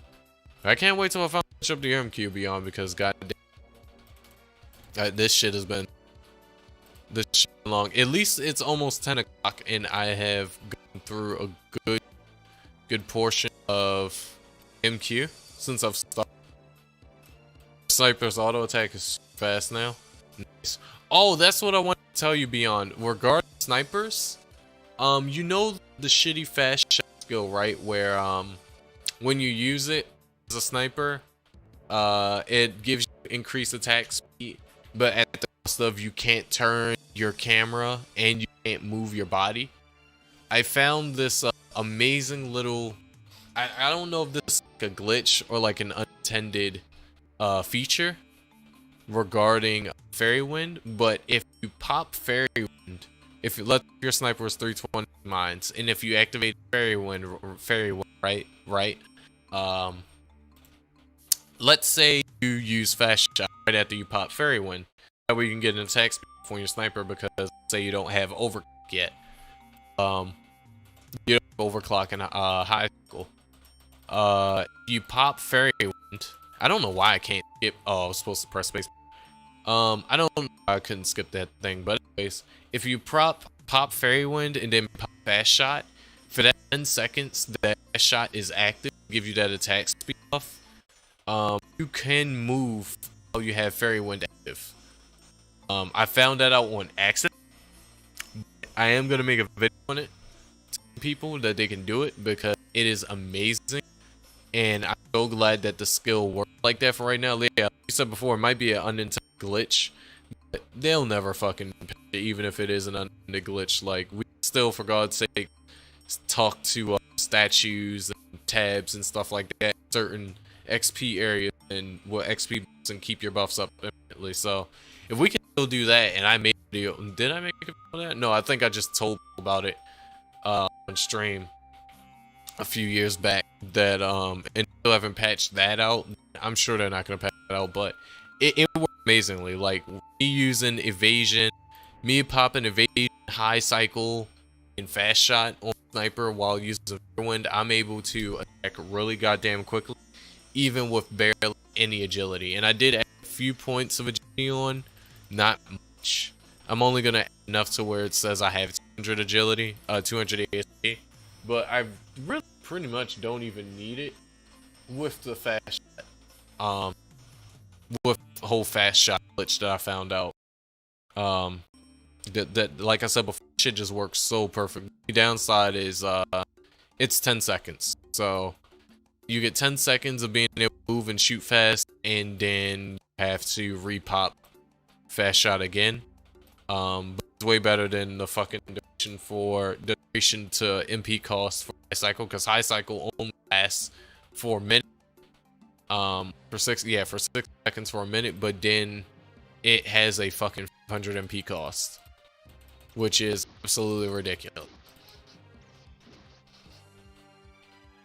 But yeah, if your sniper is getting close to 320, or will hopefully reach 320 one day, I definitely urge you, after you complete the quest to get Fairy Wind, you definitely try that out, because it is very fun. It is very fun. And me and my enchanter was Bomb Warriors. I think it was a little bit yesterday or the day, but I know it was before. Grinding Bomb Wars, and I was having my enchanter tank the Bomb Wars, because I was in the party area, so I was having my enchanter tank the Bomb Warriors while Sniper was backing her up with auto skill.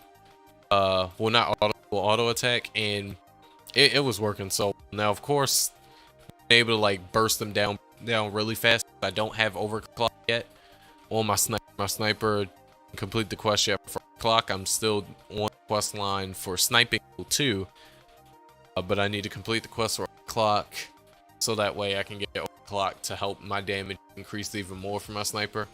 In my enchanter, she isn't at her strongest that she could be. She's only 40, and I feel like being a 240 enchanter really doesn't help. You have to be like a 260 or enchanter for you to really start seeing performance out of your enchanter, because I really think you need limit break, stuff like that, in order for your enchanter to be good. So my enchanter damage is like here and there, like she's around like 20-30k, depending on the element that I use, what mobs I'm fighting, stuff like that. But once I get my flame element up to the power I really want it to get, that I know I can push it to, oh, it's gonna be saucy. You said you 26, you're big sad you hate MQ on sniper. Yeah, I hated it, fam. I hated it too. That shit sucked. I'm so glad that post ninja nerf I was able to get my sniper up to the level that I got him to, which was 270, 260, 270, 280, before we pretty much grind him out from 280 all the way to 320. I'm so glad I used my ninja to carry him in MQ, because that shit was so much simpler.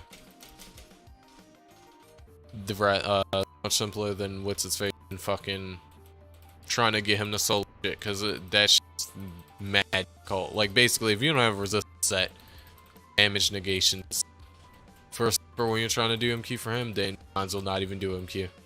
Ain't even no point, because that shit is just dummy hard. This is ridiculous.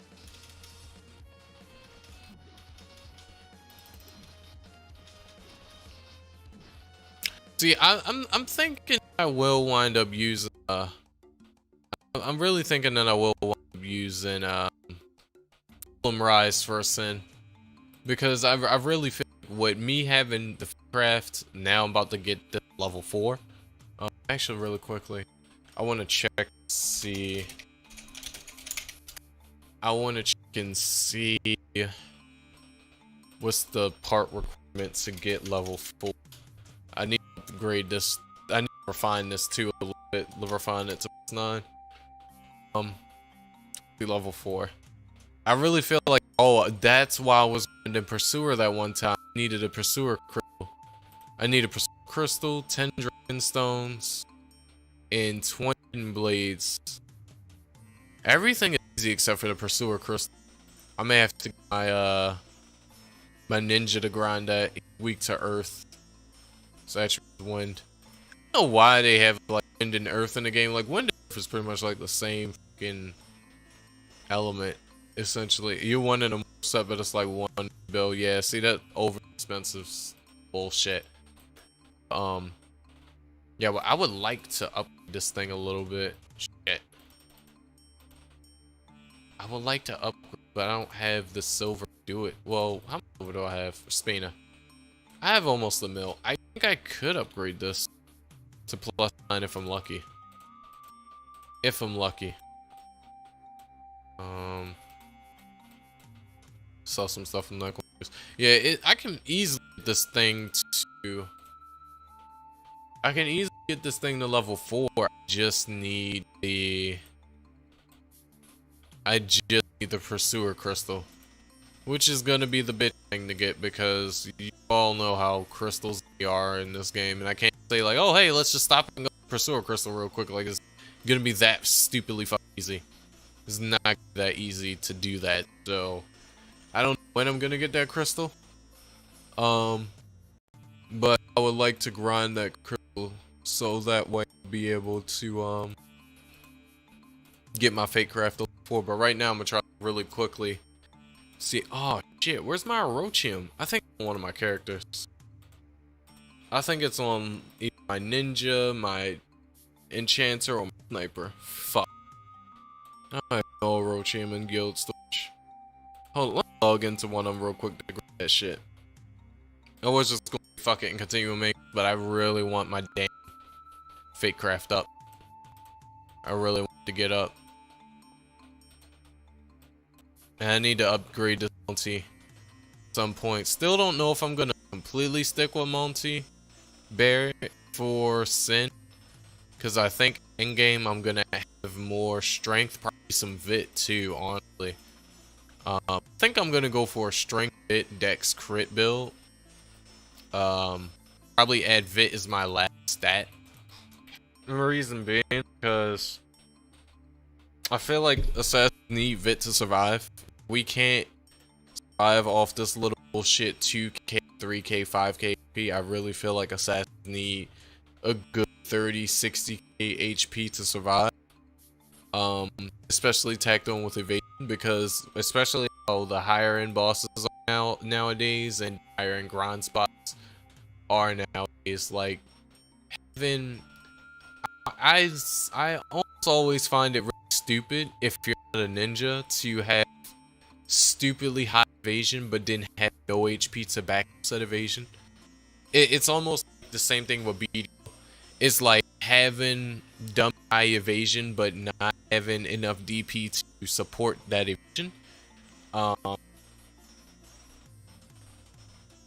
You know, I always feel like if you have a lot of evasion, you should have a lot of HP. For the exception of Ninja, because like I said before, Ninja kinda survives. Most of their tanky survivability comes with clones. In which if you pick Yin buff, then of course clones will make you tanky and you'll get more evasion and stuff like that. But for like any other class, like especially for people who make special, what is it, special bow snipers, I really feel like you're better off using Vit in your build too, because if you just sit there and use only evasion in your build, then once you get smacked by a mob, you're dead. The only problem with doing it with special bow snipers in their case is if you add Vit in your build, you lose 1 damage per fucking you lose 1 damage per Vit you have in your build, which I much prefer being a normal bow than a special bow, because I want to have Vit in the build. I want to have extra survivability, so just in case if I get smacked, there's a dumbass map effect, anything like that. You know, my sniper good. My sniper be safe. He'll be safe from getting 1 shot. So I don't have. Where the fuck is my? Not even my ninja has it. My ninja has 10 mil left, but she doesn't have no fucking. Could it be on my enchanter? I had like 1.5 stacks of Orochi, and I don't know where the fuck it is. I think it's on my enchanter. It could be on her. I use Montana. Why do you use Montana on an assassin? But anyway, Mon feels better. Yeah, of course, Montana is gonna feel better because she is the melee version of Tana. Tana's only great for magic classes. She's great if you're melee. And even though assassin's damage scales for the thrown weapon, if you have int in your build, that int doesn't really affect anything else poison damage that you as an assassin, and you're not really gonna be relying on poison damage. You're be relying on your damage. You're gonna be relying on your strength, your dex. So yeah, Monty will feel better. Yeah, I got 67 Orochium sitting on my enchanter. I'm gonna need to put her in a town quick and then put that inside the storage so that way I can bunk it out and use it. I fucking need it. Need it really badly. Hopefully I can get this thing up to +9 with little to no issue. I'm hoping. I'm hoping I can get it to a little to no issue.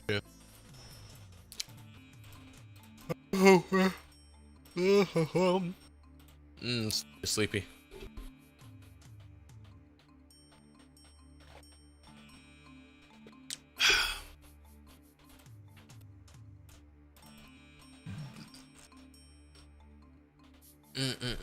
Alright, let's see if we can upgrade the fake craft to a respectable level. I'm only putting on other so I won't, just if I accidentally click something else up, it'll enhance that and it won't enhance and fuck up my other game. Because the enhancement system in this game is a bit of a bitch too. Is it worse than BDO? My honest opinion? Probably not, because BDO's enhancements can get really bad, but Iruna's is up there. Like right now, being a bitch, like I can't go from fucking +5 to +6 with throw. Are you kidding me? I should be able to just go to +6 and +7 with no issues with me throw, and then put Hiroshima from +8 to +9. So yeah, just went back down to +5. I hate this shit. Watch, I'm gonna have to start wasting him from +5 all the way to 9, and it's gonna keep dropping. This is gonna be fun. Another thing that I hate about the enhancement system in this game in comparison to BDO, I hate that it costs actual Spina to enhance in this game. So if you don't have any Spina on you as well as enhancement in certain material, you can enhance here to +8 or whatever you want to push it to. So that's really annoying too. Come on. It doesn't leave the better the stone, the more the enhancement costs too. It's costing me 8k up. Come on. I don't have that much fucking Orochi. We're gonna be bouncing back and forth between +7 and +5. I see this. Oh, if you use Orochi, it has the high chance of getting you to +8, +9. I can't fucking tell. There goes 7. Come on, go to 8 and 9 so I can be done with this, so I can continue on my main quest. I'm only fucking 173. The XP ain't good until I leave Berg. I mean, XP getting good, but fuck. Go +9, please. Yes, there we go. The easiest +9 in my fucking life. Easy. Have you ever wasted a stack +5? I hate that. Kept getting +8. Yeah, that happens too. I think I did it with my I think that's the reason one stack is pretty much gone. I think I did it with my Chancer.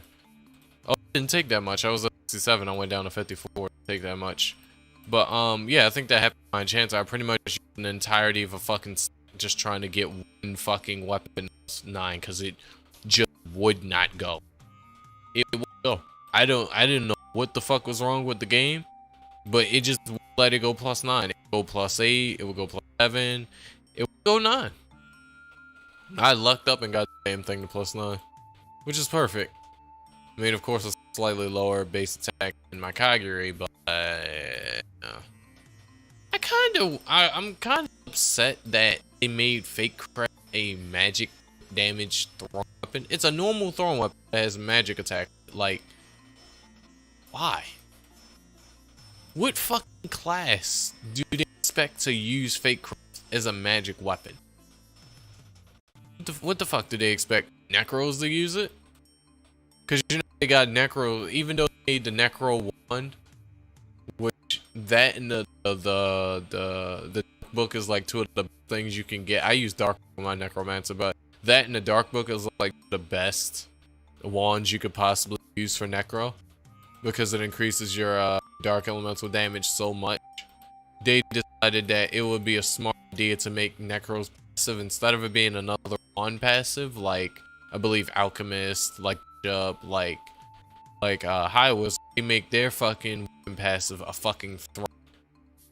But Necromancer wasn't even in the game prior to like up recently, so for all the years that Fakecraft was in the game, from when Draft was in the game, who the fuck did they expect to use this as a weapon from magic attack? Like, who the fuck did they expect to use this? Like, I swear, if I like get in contact with one of the devs and just ask them questions like that, I'm sure they would just be dumbfounded and just fucking in the voice chat looking fucking stupid. Like, I don't know, we just made random shit, to be honest with you. Cause this is what it looked like they did. Like, Fakecraft, it's a good throw weapon, don't get it fucked up, but that magic attack stat is the only off-putting stat of this, because if you're using this for a melee type, which 9 times out of 10, that's the only reason you're gonna use this. You use this for a melee type, like how I'm doing, using it for an assassin. This magic attack does not fucking help me when it comes to backstab. It will only probably help me when I'm poisoning a boss, and that poison ain't even gonna come nowhere near my assassin until I get fucking 320, 340. Until I get 340. That's the only time it's gonna come. Other than that, I'm not gonna doing any like poison damage, and then the poison damage for assassin doesn't scale too high, I don't think. So what the fuck is the point? What's the point of adding magic attack to Fakecraft? Why isn't it just attack percentage? If it was attack percentage, it'd be a lot better. But no, fucking magic attack. But does decent damage. At least it has double attack chance of attack. So give it that. At least it has those things going for it. Oh, isn't this dumb OP version will fucking kill you? You can't kill it. I love how they consistently fucking have you fight Pursuer all the way up to finally getting the Plencia City. And I love how his AI bug, because he keeps fucking chasing me every time I backstab him. I think I'm not meant to kill him. The game, he can kill me. Because I keep stabbing him, not standing still. I think I may be able to kill him. This will be the first time I'm ever able to kill Pursuer. Like this solo version of Pursuer. I wonder what he's gonna give me if I do wind up killing him. Because I think this Pursuer is designed to kill you. And that's how you progress with the main quest. Now, I could let him kill me. But I'm very curious to see what he's gonna give me if I don't let him kill me. I have no MP. I can't backstab. Heal. See, this is what I hate about backstab. Fuck, I let him kill me. God damn it. Oh, man, I was almost halfway killing him. Fuck. And this is why I kill him Rise, because even this does give me 1.2, that extra delay from Hillam Rise would be so helpful right now. So yeah, I'm definitely using Hillam Rise as my main weapon, because that will be my bread and butter. I feel like just in the case of snipers, at least up until you do the auto attack sniper and they choose to drop quick use and stuff, like if you want to, unless you're gonna go into parties at some point. I feel like as a sim as well, since you're both squishy asses, that item delay is your best friend. Item delay is really your best friend, because backstab takes way too much fucking MP at the current MP cap that I'm at now. And even if I did have a 5 to 7k MP cap, it's still too much MP. And I believe I can get backstab up more level. I believe I can push this from 2 to 3 and get a level 3 backstab. So that's just gonna take, it's gonna deal with more damage, but it's gonna take even more MP. And because of that, this shit just, it just needs item delay. It needs item delay. And the current item delay that I have, it isn't bad. It isn't too bad. Like, it goes very quickly. I can't backstab this motherfucker. There we go. That's another thing I hate about barrier attack, is that if there's any walls obstructing the ass end of the mob or boss, you can't backstab them. In a game, register the attack as backstab. Register the attack as a normal attack.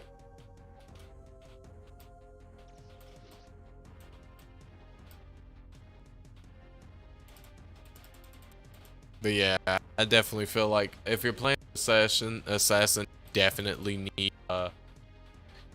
need item delay. Definitely need over 3 seconds of item delay. How much MP do I have currently? I only have 1200. I have 1270 with the current that I'm using. Backstab only goes up to, okay, so yeah, that is 100 MP drain that it does. 140. I wonder what it does with, no, this is what, if I was using Gregory, it'd be 10% less, and if I was using, what is it? Yeah, if I was using Kyrie, it'd be 10% less, but that fucking, that 140, that's ridiculous. It's ridiculous. That's a lot of MP to use in trying to backstab. Especially, like I said before, when you're in early game sin and your isn't that high, then not only trying to backstab, but then you're trying to spam your MP pots so you can heal and stuff like it's just good. So I really feel like, yeah, era would be nice. What the f, my internet just dropped. Hello? Am I back? My internet just for real quickly. I don't know what the fuck that was, but my internet dropped randomly. But damn it. But yeah, my internet, I don't know what the fuck my internet just dropped randomly. But at any rate, anyways, yeah, I really feel like if you're gonna play again, item delay should be best. Hillam Rise is great, and Hillam Rise has, what's the stat difference between Hillam Rise and what's the stat difference between Hillam Rise and let's say Era? Because I never, like, for my sniper, I'll never, he almost has a, with double slotted dragon technique that Azrael gave me and 2 idea crystal on that, I have a 7k base with buffs active with, and that's the only double slot equipment that I have, and my normal 1 slot damn near has 7k base too, with or without a crystal on this. So with my sniper near having a 10k attack, I don't even need like era to make my sniper deal damage, you know. I need era to make my sniper deal damage. I can just use the Hillam Rise, and I can have the best of both worlds to be an auto attack or crossfire sniper. But of course, the benefit to my Rise is that it has melee pierce on it. So on top of the fact that it has massive item delay, it has melee pierce and it has some backup. Apparently, it also has a hidden stack of up by my level or something. I don't know. Again, I don't really trust some of the stuff that is posted on runeonline.info because of it may not be entirely, but apparently also my armor gives me melee up by whatever, guess by level. But Hillam Rise is attack up 13. It gives you melee pierce plus 22%, plus 8 strength, plus 10 crit, plus 250, plus 2.5k HP. My 1.7 seconds of item delay, 5% rate cut, and then melee up by your level. And then Hero level 3 gives 60% attack, 10% magic evasion, negative melee resistance, that's 25%, which is a huge negative. It gives you an increased P cap, which is nice. It gives you crit rate, plus 20%. It gives you 10% auto skill, which for an assassin that'd be useful because you're not auto attacking. And critical damage plus 7%, and delay plus 1, apparently too. So yeah, and for me, the extra, what is it? The extra 3% of attack and slight increase in critical damage is kinda nice. For air into the max MP, it's really nice too, but I feel like Hillam Rise is a way better option, simply because it has the Pierce, so you don't have to really worry about trying to build for Pierce if you need Pierce for bosses who has barriers. It has decent med, it has decent normal on it, it has item delay on it, it apparently gives you melee up by your level, and it has 4% rate cut too, so that on top of air, where air gives you negative melee resistance in exchange for max MP, it doesn't seem worth it to me, at least not for assassin snipers. Probably for another class like a beast knight, that probably wouldn't be too bad. Yeah, item delay, not skill delay. Item delay. If you need a skill delay, just put Dex in your build and grab a Monty. Of course you have a Monty, you know, I'm just saying. If you need a skill delay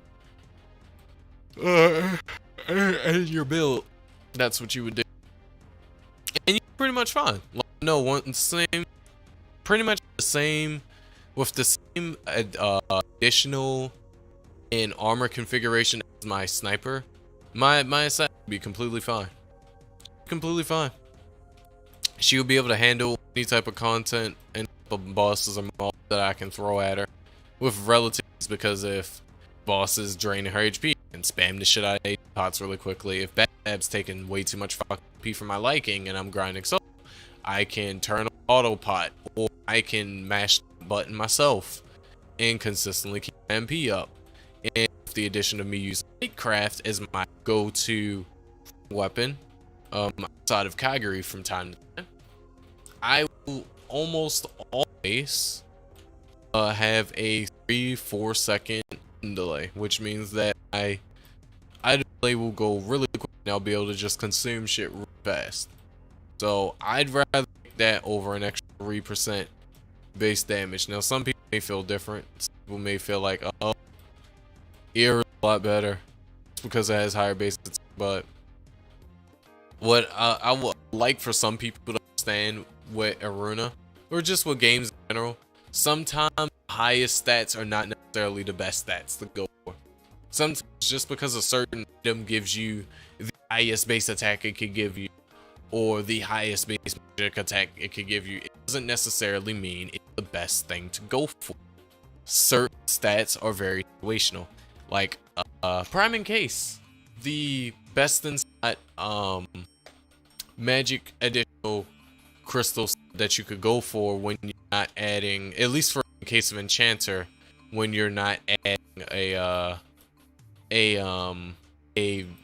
elemental auto attack crystal to your additional. Let's say, especially if your additional already has an elemental auto attack built into it, you just need a magic damage additional crystal to end your build. If you're for the best ones, Moody or Dunkless. Dunkless gives, I believe, pure raw. Let me look at him again. I think Dunkless Mark II gives pure shit. I spelled Dunkless.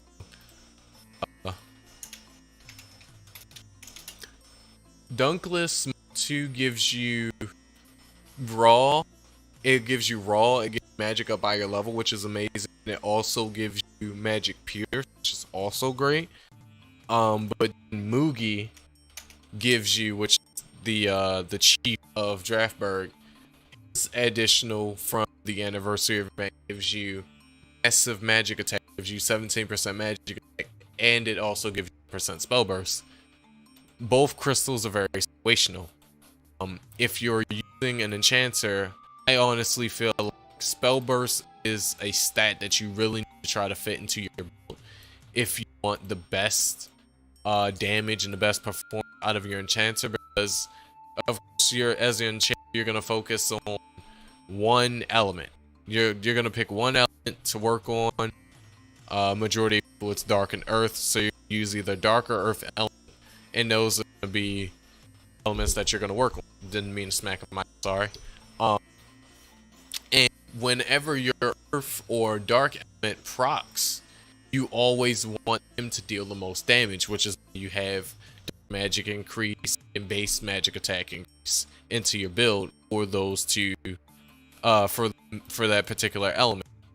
Same thing with earth. And if you have spellburst thrown into the mix with that high base magic attack and then with high base elemental attack, it just makes damage of that particular magic skill when it goes off a lot higher, because the burst will make the skill and deal ×2 extra damage on top of the damage that was all going to do. And if you can fit spell burst into your build as an enchanter, it's like the best thing for you to do.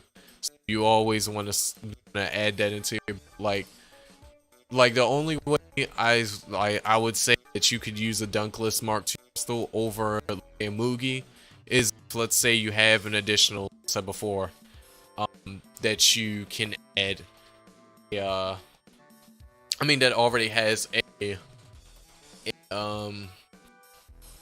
built-in elemental auto attack, because you always want a weapon that, preferably you always want a weapon that has a built-in auto attack. And if it doesn't have a built-in auto attack but it does have decent magic attack and decent elemental attack, then you add in a crystal that gives you that elemental auto attack. But if you got a weapon that already does it, then there's no need of adding in a auto skill crystal into it. You need to just add damage to it. And of course, for magic, the best crystal for magic user is Sword Mark II. I don't believe there's any better one besides Sword Mark, because Sword Mark II just gives 20% flat magic attack. And Sword Mark crystals are way more more useful on magic classes than it is on melee. If you're gonna use Sword Mark II crystals for the 15% of the time, you might as well get IDS crystals. They cost a lot less, and it's a lot better overall than filling up your weapons with fucking Sword Mark IIs. It's a melee type. I really like it's dumb as shit as a melee type to use Sword Mark IIs, because extra 5% magic attack can be way better used on a magic class than on a melee class, where it's completely useless and you're grabbing a Sorrow for the 15% magic attack when there's other classes in the game gives that, or potentially more. Because I don't know what's better than ID. I know there's probably a weapon crystal that's better than IDS that you can add to your weapon that probably gives you more attack, probably gives you critical damage too. I'm to Maggie if you're if you're here, but yeah, going back to the whole conversation with magic attack for enchanters. Yeah, weapons, preferably if the weapon has a skill built into it, you don't want to add an auto skill crystal, you want damage. If the weapon doesn't have auto skill but it has damage, then you add auto skill. For armor, you can choose either or. You can choose between adding an auto skill or just adding damage. That's really like your poison sort of thing. And then for the additional, another difficult thing like the weapon. You have an additional that gives, let's say I use Taina Barrette on my enchanter. We know Taina Barrette doesn't have an auto skill into it. So if, let's say I'm using Earth Element, I'm using Earthquake Bell, and I'm using Earthquake Bell with a Taina Barrette. Taina Barrette does give great damage, magic damage, but it doesn't have a auto skill. So I only have that one chance to proc an auto skill using an Earthquake Bell with my Taina Barrette, unless I add Charos Crystal to it. If I add a Charos Crystal to it, then I'll have chances. And then add one on special, that's 3. But if I don't want to add one on special, my third chance will come from my origin. But if you're planning on using, like, let's say Tina, which is a raw, you want to add an auto skill to it, preferably, to make sure that you have as many chances to proc magic element that you want to proc. If you're using, say you're using, I believe it's fucking Darkwing or something like that, Fallen Angel. I believe that has a dark magic attack on proc on it. If that has damage and an auto proc, then you just add more damage, and that's when you would add a Mugi crystal to it. To add either spell burst, to add the magic attack and burst, or you can add a list to add magic pierce, and magic power up by your level. But prefer you would much prefer to add the Mugi to there rather than Dunk. And then if you're using a Mido, especially you want to try to get as much spell burst as possible, because Amido already gives you a decent amount of spell burst. It gives you, I think, 60% max, if I'm not mistaken, with a level 3 Amido. I think it gives you like 16 max, or level 2 that's currently in the game. It gives you 12% max spell burst. It has 10% auto skills. Auto skill auto helps rock the skills and stuff like that. So you definitely want to add as much spell burst as you possibly can, because adding amount of spell burst to your enchanter would just make your life so much better when you're trying to deal damage to mobs and bosses. It'll allow you to nuke shit more when grinding, rather than just trying to add a whole bunch of rather than to try and add a whole bunch of fucking auto crystals to your build. Yeah, Fallen Wing does have magic attack by chance of attack. Yeah, you would add, for Fallen Angel, you would add Mugi or Dunk's Mark 2, depending on which one you decide to use. If we're talking about adding the best in slot crystals you want to add. Beyond, I'm not sure if you're coming or not, if you're still here, but if you're not coming, then I'm gonna just kill Maggie. But if you are, then I'll just kill Maggie for myself and then help you. Oh shit. Then come help you when I'm done. That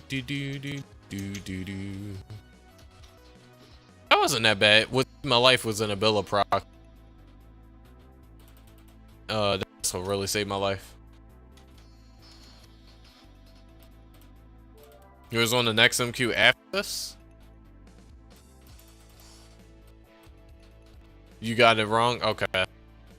Because I was standing there waiting, fucking, because I thought you were like on their way or something like that. Like maybe you died. You didn't have a die book popped. So I was just sitting there waiting because I didn't know. But if you're next MQ, I'll meet you there. But yeah, that's my personal take. As far as like enchanters, magic attack, and auto skill, and spell burst and that stuff. And I still solemnly believe that Amido is way better than Struggler for an enchanter. I solemnly will stand by and believe Amido is way better because of the high magic attack percentage chance, the spell burst, because of the auto skill. All those just vastly outperform what Struggler gives, at least in my own opinion. Especially the auto skill. The auto skill just immediately translates to more damage, because the auto skill helps you proc more magic attack skills. It all helps you proc more of the magic skill that you want to proc, rather than Struggler that doesn't do that. So if I was using a Mido, then that extra chance, extra 10% chance to proc maybe fire element that I want to proc is way more valuable, in my opinion, than a 700 raw plus a bullshit 3% plus 10% spell burst. Especially I can get more spell burst out of the deal from Amido than I could from than I could from Strug. And not weapon lock too. I can use like any weapon that I want to. So let's say out the point in case. Let's say it was an Eve Prima guy, because Eve Prima is a very good pick for fire magic addition for magic weapon for an enchanter who wanted to use fire magic. Let's say if the Eve Prima the guy, can't use Prima with Struggler because I won't get 700 raw with Strug if I use Eve Prima. So that automatically not make that arm a best pick for enchantment in my honest opinion. You said law, I'm sorry, it's all good. It's all good. I'm just that the XP that I'm getting right now is very fucking slow. I'm only 174. I'm damn near about to finish for Draftberg into Capital City Croatian and shit. Kinda just about that. And it's 10:34 right now. I wanted to hit 220 by 12 and don't foresee that happening. Cause it looks like with the route that XP is going right now, I won't hit 220 until after, let's say, I kill Raidon. I'm just guessing. I'm just playing a massive game here. I'm not even counting like walking distance and stuff like that into consideration. Just pure. I feel like I'm really fucking slow. Just from the way that the XP is from me killing bosses, completing quests and stuff like that, I really feel like I'm not gonna hit 220 by the time it reaches 12. And I don't want to be streaming for too long because I would like to spend my time with Babe and stuff like that. So I also want to get leveled up. And I'm almost done with Draftberg MQs. I'm about to go fight. What is it? I forgot what this boss is called here. I think his name starts with a Z, but I just remember what he's called. Called his ass Zaziel, but I know it's not Zaziel. But I'm about to fight his ass. I'm about to fight Beezle. I'm about to fight Beezle Dam. Who else do I have to fight? Beezle Beezle Dam, Moldus, Vita is one of my favorites. Nappa. I think Nappa part of the main quest line. Yeah, Nappa part of the main quest line. Oh, of course not. Of course not a goddamn version. Nappa. What other bosses are around here? Nappa. Fuck. I'm just stuck in Nappa. Oh, War of Light, Silly Saga. Who else? I think that's it for these are and going towards Plenzy. There's going towards Plenzy. There that other Beezle boss. I forgot what his name is. That we gotta fight. Damn, I forgot what the fuck his name is. But yeah, I gotta fight him. But all the bosses are the bosses that I have to fight. Before I'm like actually in Plenzy of Gavoul and shit. And I just don't feel like with all those bosses that I have going for right now, by the time 12 hits, I honestly don't feel like that's enough to get me to 220. I really don't. I really feel like it's not. I mean, at least I hit 200. Maybe I could grind like Ballers or something. But then grinding the XP out would be a bit of a bitch too, because then I would party area, then I would need a decent party, and pretty much everyone's gone right now because of the whole internet connection issue with YouTube and streaming. Like everybody who's here now isn't really here. Like Beyond, even there's currently 3 watching. Like Beyond's pretty much the only one that's talking and interacting. So there's hardly anyone here. I can't really say, oh guys, let's do a party area grind and let's grind Assassin up like that. Because there's hardly anybody here. And of course I could solo my... Wait a minute. Did that gate open? No, it didn't open. I could grind myself, but it should be boring, and where would be the fun in that? I think I did touch these wrong, late, so maybe I touched them right. I think the pattern right. And then maps like this too also takes up time. We're trying to rush boss, trying to do boss rush. Because instead of me being able to just walk, like I could walk to the next area, kill the fucking boss, or to the boss, one of the two, and continue on. No, I'm sitting here touching these fucking slate, playing with this ass puzzle in this area, so I can leave to fucking go to the next area to finally fight the boss. Third eye with sniper, and then I don't think third eyes will be. It will probably get me XP, but I think it would still take a very long time to level. It might give me like 300k, something like that, 300, 400k, but I think it's still just take way too long. YouTube, I wish you was, because I don't even know why your retarded ass keep saying my streaming, not maintaining smooth streaming. Shut the fuck up. Yardays will be shit P, and I think Megas is definitely shit X. Megas ain't even worth it unless I'm 190 and I'm solo party area to 200. So Mega's not even worth it, unfortunately. Megas ain't worth it. But yeah, you are right here. Damn, I feel way worse for you than for myself, because you still 152. I did majority of my levels before I started MQ for Assassin. That's why I'm higher level. Damn, I feel bad for you, my boy.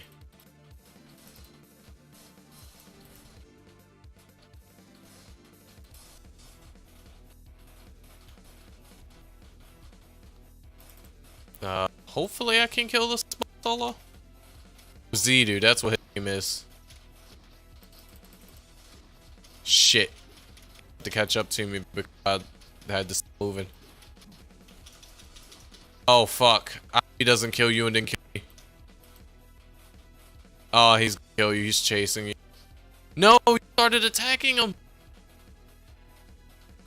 Oh, thank God, Leon, you killed him. I swear, I thought he was gonna murder you because you were fighting him with HP. You crazy bastard.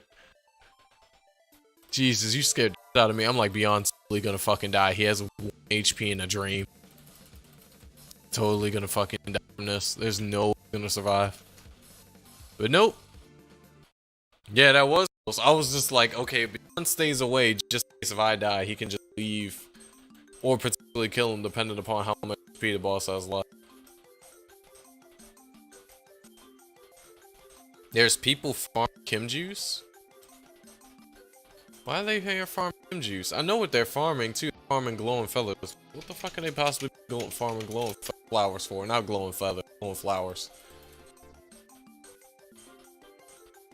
They're either doing it for production, for air slicer, or for Cadius. Probably for Cadius.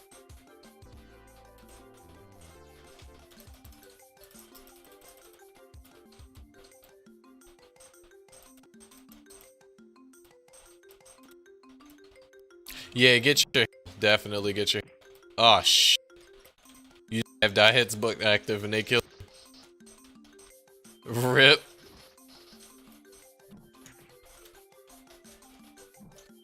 Moment you say, let me get my heal. Aggressive mode. Whips ass. Now you're dead. And now you gotta walk all the way back here. Cause you can't get the shortcut from cause you get here pretty quickly from Plenzia City, but when you haven't done Plenzia City, I don't even think you could get past. I'm gonna wait for you to do this. So, oh no, I think it's just solo, so you can't even. But yeah, you can't even take the shortcut from Plenzia here. The only way you can get near here quick is if you wind arc. Cause that's the only other way. But yeah, you need to activate the diets book, fam, cause that's otherwise gonna keep fucking dying. People used to farm these soldier beeslums for something. I can't remember what it was for, but people used to farm them for something.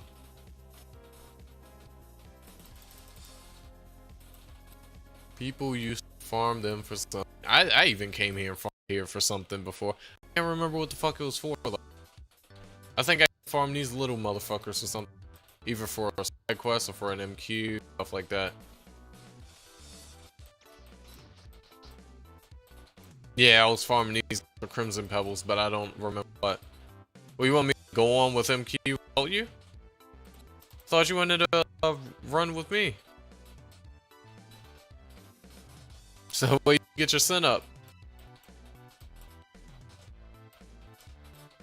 Also, you gotta play some World War Z at some point. Me and you have to play some World War Z at some point.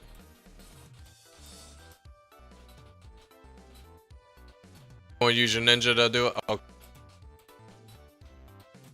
Alright, once I get to the boss, I'll grab my my pet.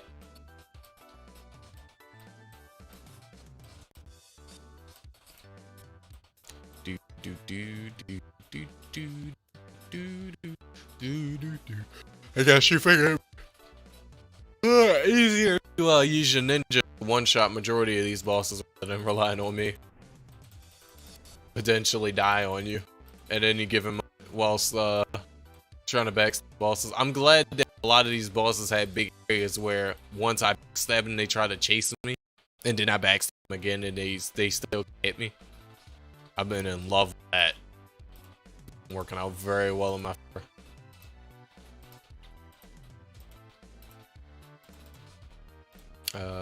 Pet.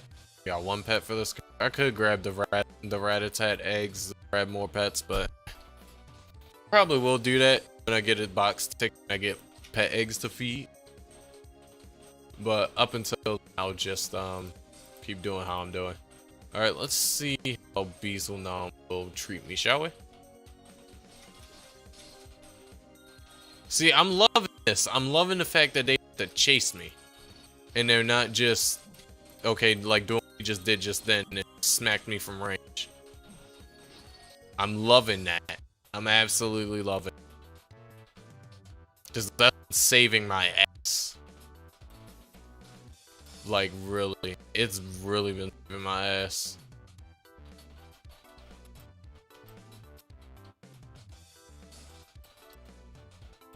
Where do I have to go? I have to go all the way back to Duff Village.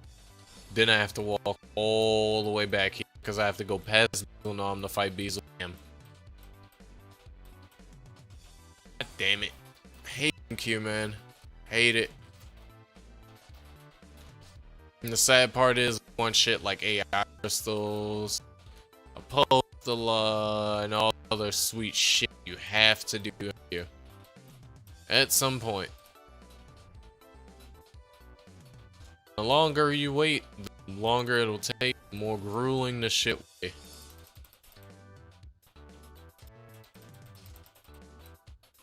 And right now, this shit is pretty fucking grueling. Now I'm really hating it.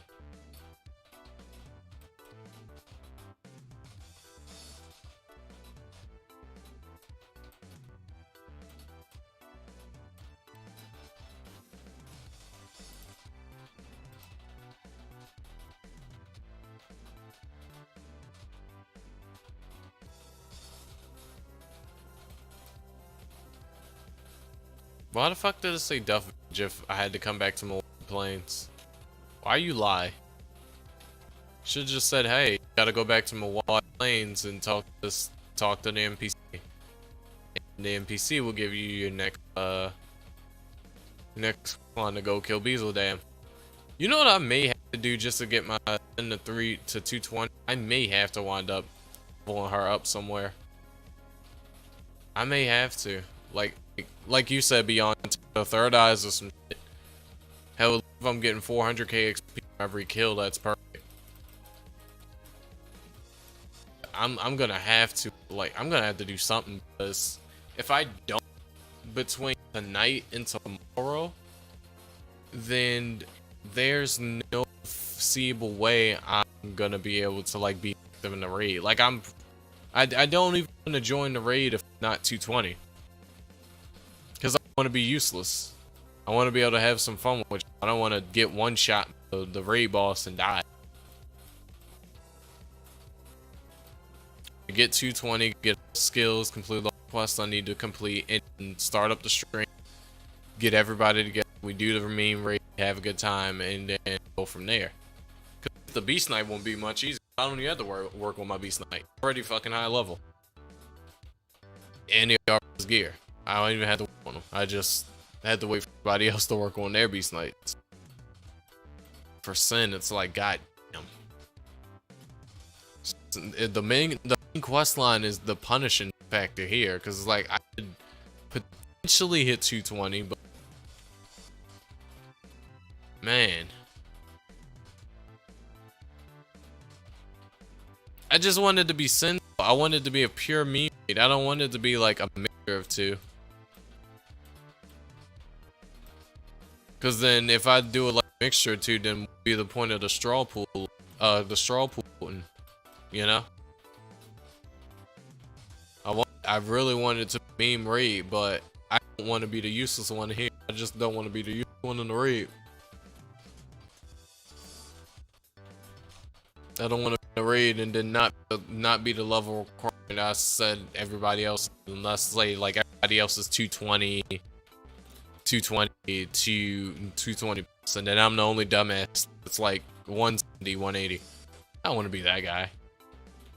I don't want to be the one guy. Or I'd do some cheeky shit like you said just now and use my ninja. I want to use my ninja for this. If it's not a ninja raid, I don't want to use ninja. I want to use the class that I'm supposed to be doing a raid with, which is the Sin boys and girls. I want to go Aston's classroom on the fucking boss, you know? Ugh, I can't jump in the hole just yet. Fuck off. What do I have to do now?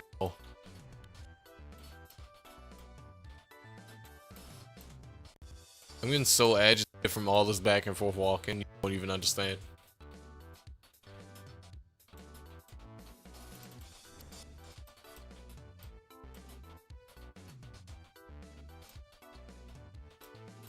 You know what's the funny part? I probably take my Sin and go to fucking Golems with my sniper. I don't have overclock just yet,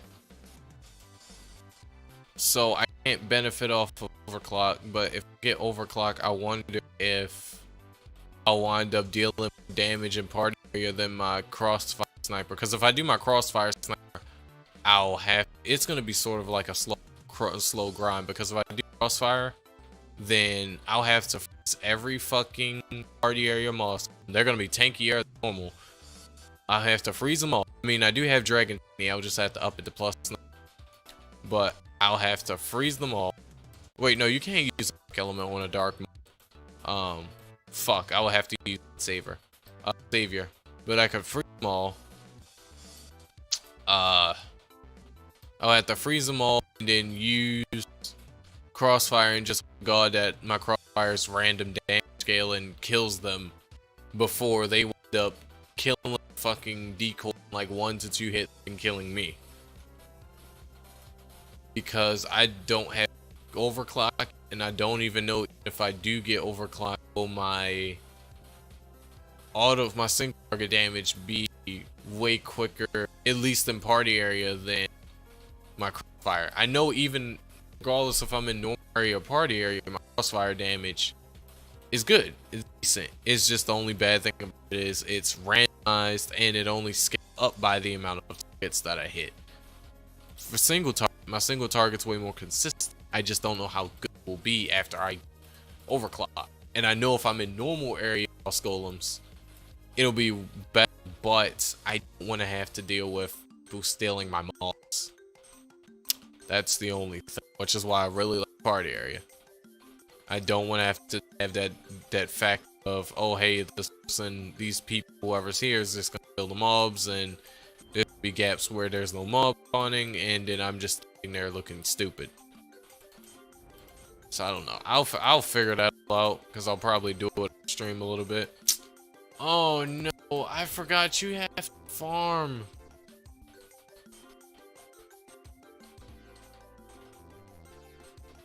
Oh my goodness. I have to get a ruby, a fucking a vine, and a high-end splinter. Oh my god. And I hate this shit main quest too. I really can't stand main quest. I really hate it. There's an easier way to get AI, get a postal, all that shit, relic. I swear I would do it. Or just a different route that just wasn't MQ'd. It takes way too fucking long. Way too fucking long.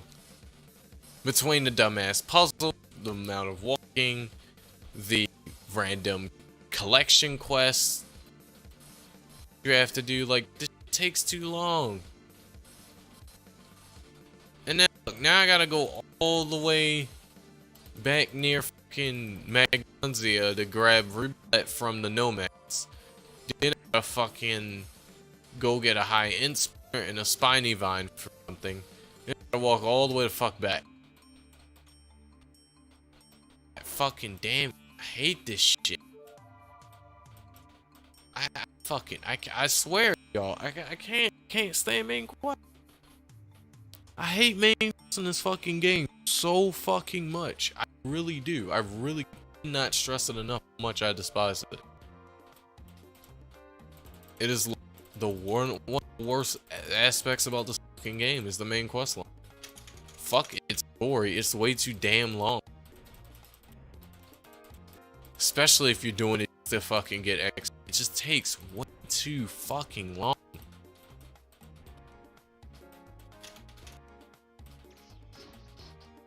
Now I gotta do this shit. For all this shit was, might as well stay at fucking Port Spargus and farm the fucking things for. There we go. What's this? Mine should have stayed farming the charmanders to get a damn seal. The dare fucking additional that I needed. Fucking hell, man. It's annoying. It really is. It's so fucking annoying.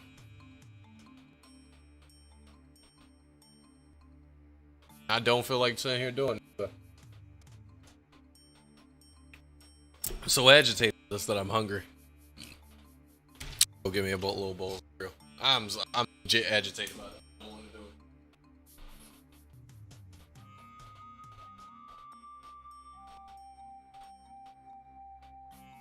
Oh, it's 83 in here?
Night needed for stopping by.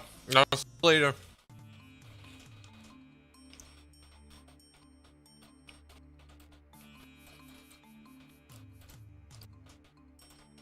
Yeah, beyond I don't know. Either normal or party third eyes, or normal or party moss golems.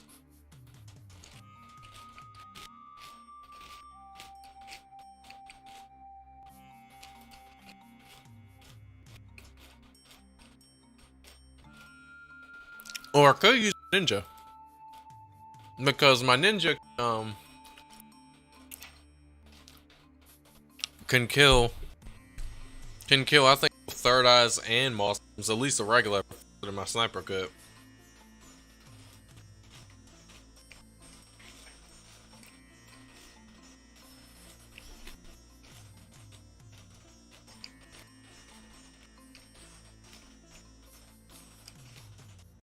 And my ninja does have my Ishi.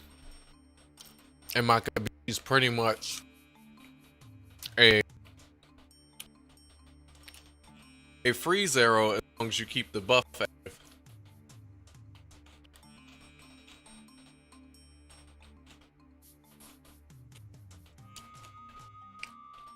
Because it gives you evasion, it slows down mobs.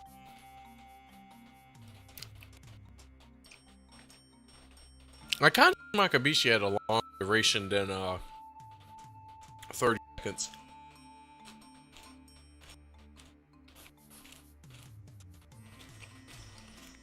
I really feel, especially after the sniper changes, I mean the ninja changes, that my Kabishi deserve, even before the ninja changes, I really felt like my Kabishi deserved more than 30 second buff.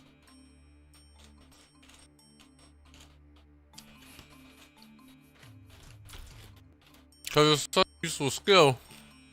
But it only lasts for 30 seconds. 30 seconds. Oh, it does 3 things. It slows, means it gives you evasion. It deals a little bit of chip damage. Which, of course, you're not using my Kabishi for damage. You're using it for slow, so. Oh shit, I expended it. So what I may, yeah, that's what I may take and do. I may take, and I'm gonna just go with Moss Golems first. But I may take and use my ninja instead of my sniper.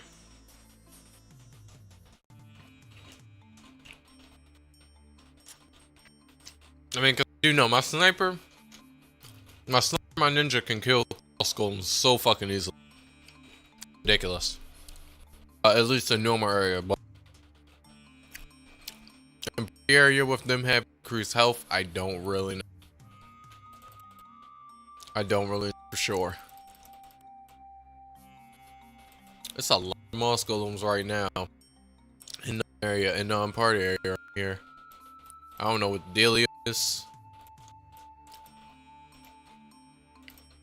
All I know is, oh shit, I'm wearing the wrong thing. I don't know what the deal is, but all I know is I can kill him. I can't move. I can't move. What the fuck was that about? I couldn't move.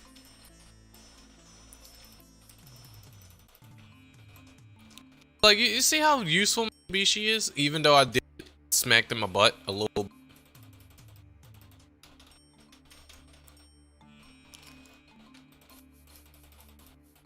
See how useful it is?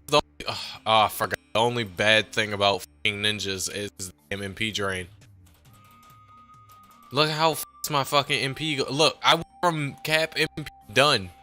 Can't even kill him. Oh, fuck. It's like I may well use my... Oh, God. Yeah, I do magic ninja, but if I do magic ninja...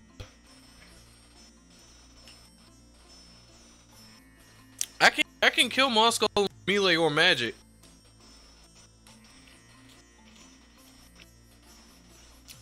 I forgot. If I don't have MP, I'm better off with magic.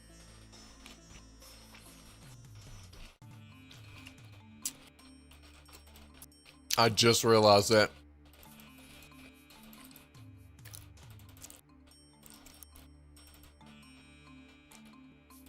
You can 3-shot. You don't need a tank, you just use my Kabishi.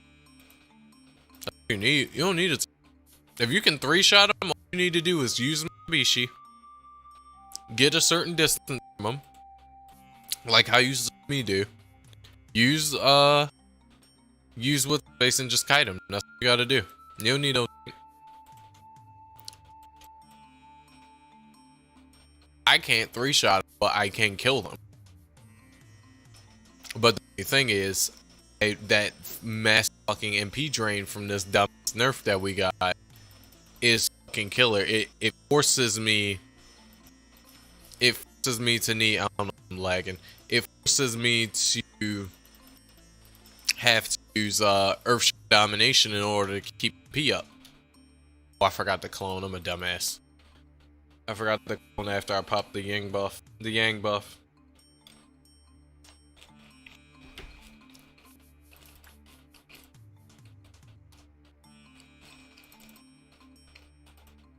Yeah, like the shit forces me to it forces me to use that, but I don't have a 1 HP. So it's not like I can 1 HP, normal gear, 1 clone, or use desperate move and then get MP recovery like that from a melee side, because I destroyed my my 1 clone set. I don't have it anymore. Like I think I even disposed of my curse now. I didn't dispose of that, but yeah, my 1 HP set is pretty much gone. It doesn't exist anymore. So I'm only stuck with magic. If I want like consistent survivability, I can still use my Kabishi too. But I just have to make sure that I do this and then do this. And the MP recovery from domination. Once I get the MP from domination, recovery from domination, I'm good. Then all I just have to work on is maintaining it. Because the moment it's gone and I start attacking again, then that retarded MP drain comes back. I really wish they would change that. They need to take that off. It's such a hindrance, and they can't even use cracked mage or that's it. Can't even use cracked mage or to fix it. That's the worst.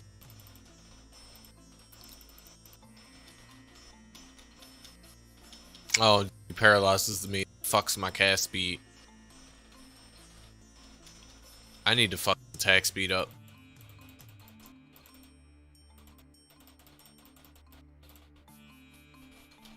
See, I have to keep doing this. This is the only way I can keep my MP up.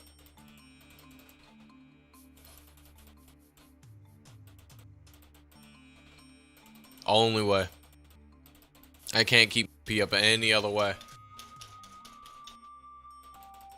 Even if I had pot item delay, I don't have any item delay, so it'd be too inconsistent. But this is way more consistent, is that it's annoying as fuck to continue to do, you know?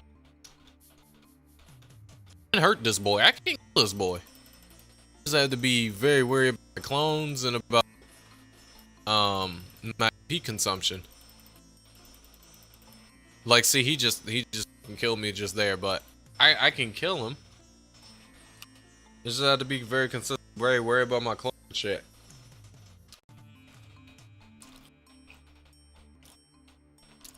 The bad part is they have a 100% hit chance.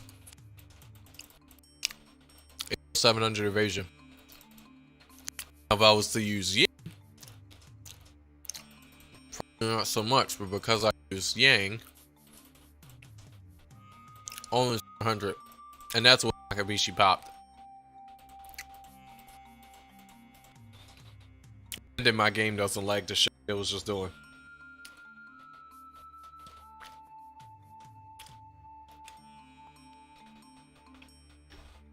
Even though I don't know why I'm lagging so hard, because I'm using my GPU under the stream, so my CPU shouldn't even be used too much. Just, like I said before, my PC is terrible, and I need a damn rig upgrade. But yeah, I can kill the boy. And then the thing I do like about Mag Ninja, than Melee Ninja, is the fact that Phantom Flame continuously activate. Lord have mercy to that fucking lag. Phantom Flame continuously activates after every magic you use that's not Earthshaker or Domination. So like everyone other magic skills is not these ones. Like the 340 one, for instance, they keep activating Phantom Flame. Phantom Flame doesn't go, and it's absolutely perfect.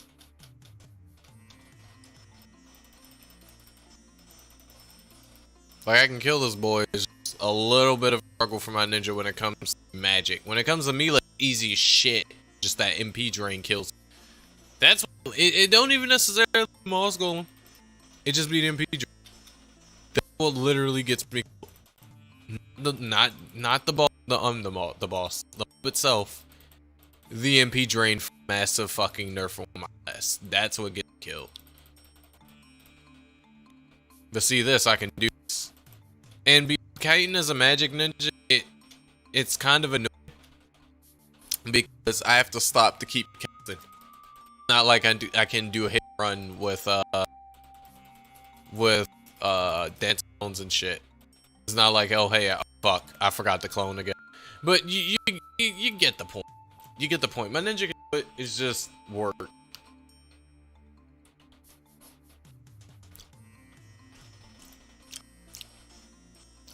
It just requires work and effort, depending on what side of mine I pick.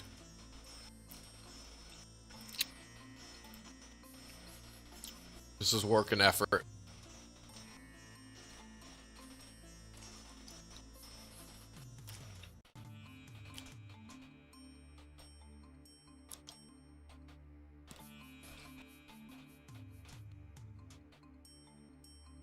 But if you don't have like thick remagics or magic somas or dongos, keep your MP up. Then if you're a melee ninja, pure melee, you're forced to get a 1 clone set in order for you to pretty much keep your MP up all the time without needing MP all the damn time. Which is annoying as shit. If you're magic, you have 2 options. Pot or use a Earthshaker Domination. A majority of magic ninjas don't even have crit in their build, I believe, so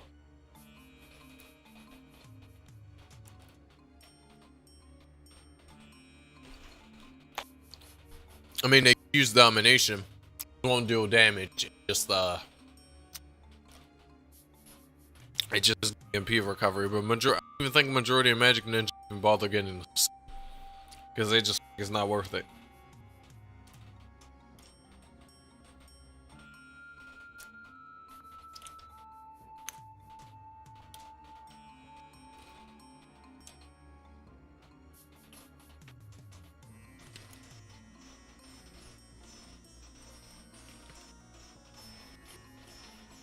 Broken HP set messes up. I mean, you can make a 1 HP set without Ganon crystals. You just have to be very dependent. You have to be very particular about which gear you use. Black Dollar unupped to its first level can give you a good chunk of HP. What's up, Brazil? Welcome to the stream. How you doing today? I hope you're doing well. I don't understand Espanol or Spain or anything else. So Spanish language in general. So Irish or no, unfortunately. But yeah, but you can easily build a 1 HP set. It's not hard to make. It doesn't cost much. You just have to farm certain gear. Yeah, anything that gives you negative max HP. Anything that gives you negative max HP. Black Dollar gives you negative, I think, 25%.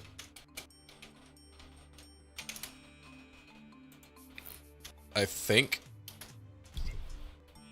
Yeah, Black Dollar actually gives you negative 30% before you upgrade, and when you upgrade it gives you MP unless at max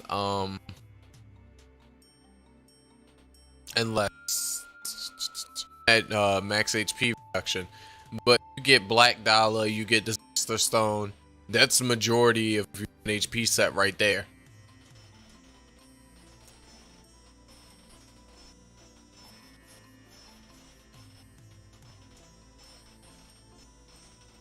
It's broken? What do you mean it's broken? As long as it gets you 10% under, as long as it gets you at least 10%, you can go. Because that's how Desperate Move works. You don't have to necessarily to 1p, you just have to get it to 10%. And with my pretty much non-Gan build, I think I got mines down to under 10%. Yeah, I think I got mines to like under 10% without Gan Crystal, and I was able to climb back when 9 bones was still a thing. Did you set the phrases right? I have not set the phrases right. We'll set them correctly. My also golden rule of thumb when it comes to phrases too is when I set phrases, I typically change the avatar body and shit like that as the accessory if using a different accessory, so that way it won't waste. Yeah, if you want to make a phrase for it, you gotta go on here, select all the gear that you want to for the max HP set, negative HP set. Then you gotta make a phrase out of it. Then you go back on the menu. Think it's community. Yeah, you go to community, go to phrases, set a phrase, and by bing, bada boom, it's short. But I don't know what's going on with yours in particular. Why yours ain't working? Maybe you're not doing something right. I don't know, because it just worked just like that with the issue. But now that I'm on my sniper, you can at least see the sniper thing I was talking about. So after I buff up completely, zoom out, go into party mode. Phrases do work for one. You just delete everything else in the text chat except for that item. So let me show you. Prime case. For prime case, I'll equip, right? And I'll just delete everything for equip white savior, right? So, because all you have to type is add equip and then what the gear is, +9 or whatever. So we got white savior, just equip white savior, right? Just equip white savior, right? So we got that is my first phrase. The second phrase, we got equip Sitch Vort. So we'll go back here, we'll go to phrases. If it's just one equipment, whatever odd reason that you have for one equipment, we'll do it for this. Oh, I guess you gotta have that +8 too, I also won't swap, but you go all the way over here, right? Delete it from costumes. Of course, the easiest way by doing this is unequip everything that you could possibly equip. So you drop it all the way down to equip Sitch Vort +8. Equip Sitch Vort at +8. Because that's what it is. We'll just type L for port, and then for white savior, we'll go back in, we'll edit it again. White savior is at 8 too, so we'll do at +. Hit enter on there, then for the title, we'll do 3. We saved for both. So now, just go to the shortcuts, pull out said this via the communities tab, no, function tab, It's not functioning either. I can't remember which one. It was via the phrases tag. So we have 3. Then we have 1 or L, whatever the fuck. I select 3. You don't have a white save 1. I select 1. Wait, huh?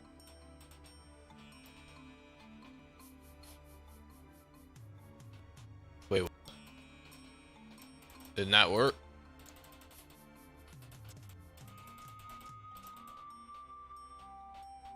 Huh. I guess it doesn't work for 1 item.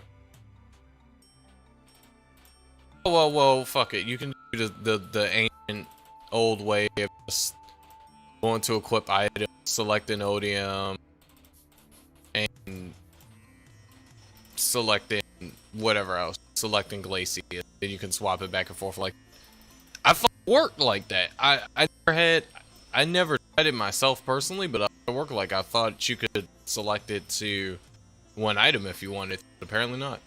Stupid, my honest opinion, but it's, you know, that game for you. Oh fuck, I need to swap my pick back. Yeah, just don't worry about the phrase. Just set it as a 1 item thing.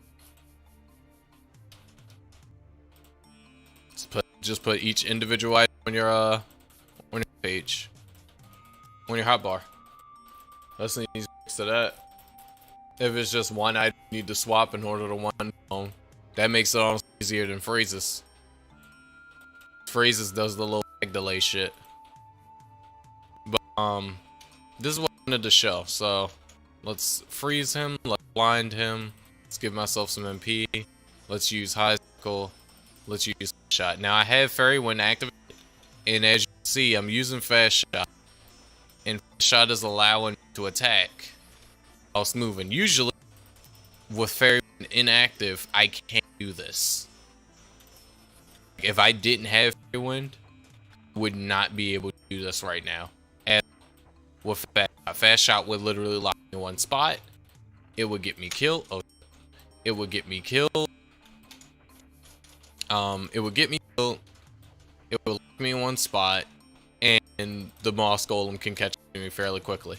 But because of the fact fairy wind allows me to move while I'm attacking, for some reason, it allows fast shot to move while I'm attacking. So I'm able to. So fast shot, and the synergy between fast shot and high cycle, and I mean not in high cycle, in fairy wind, it works. It works amazingly. Works amazingly. Like I said before, in order for me to get max attack speed, like I said, I only had 14 agility. My SPD is 352. That's because I have this active. I have fairy wind active. If this gives me attack speed, then I activate high cycle, then I activate fast shot. Once I activate fast shot, I can't freeze him or blind him, so the duration of my fast shot, that 10 seconds, I can't do anything besides this. Do I have a bishop? I do have a bishop, but she's under level to fuck. Doesn't hardly have any skill, so she's completely useless outside of just being a healer. But yeah, I can just pretty much do this.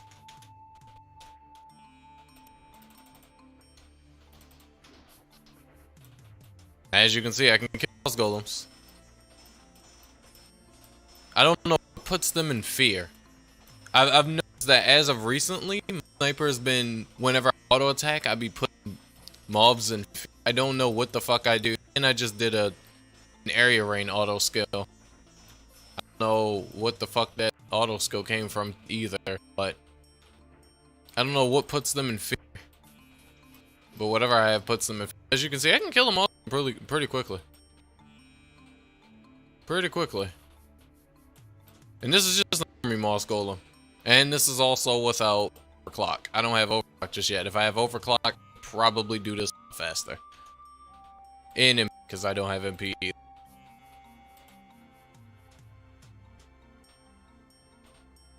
Yeah, I don't have a decent bishop at all. My bishop is underleveled. Yeah, my bishop is underleveled, so Yeah, she wouldn't be useful at all. But yeah, it's a little slick shit with fat shot. Once you activate it, it even says in the script, I believe. Where is it? Yeah, it is. Fast shot. Increases your accuracy, but your SPD, but your accuracy and your critical rate goes down, and you cannot move during the skill. But if you use motherfucking Fairy Wind, you're able to move the skill. Stupid, but it works. When all my buffs active, right now I have 161. Right now I have 161 with Fairy active, with Evasion active, with Attack will add into the mix. I have 352 with Shot. It's still 352. It gives me faster attack speed, so I have 350 when once I have high cycle and evasion up pretty much. I go from 160 to 350. And then fast shot just allows me to just burst shit down faster. Which is nice.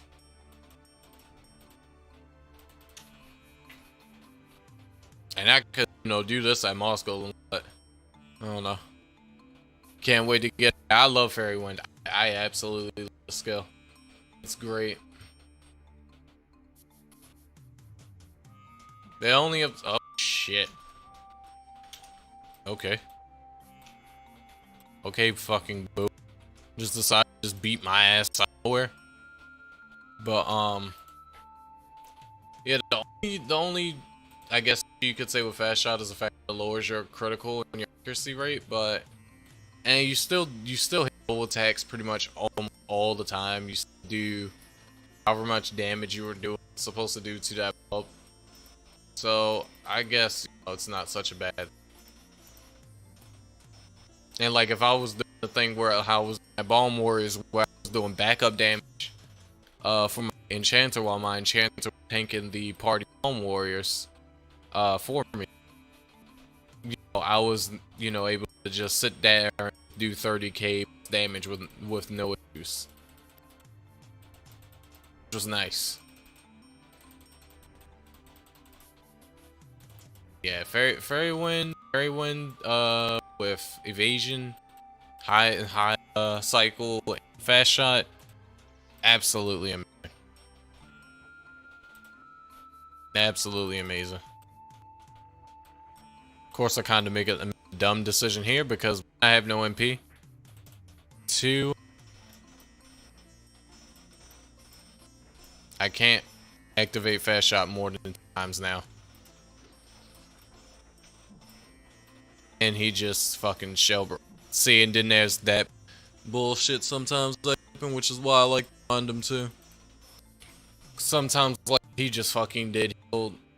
He'll be frozen, but then range me down random. When he's not really supposed to do that. At least not under my standards, he's not supposed to do that.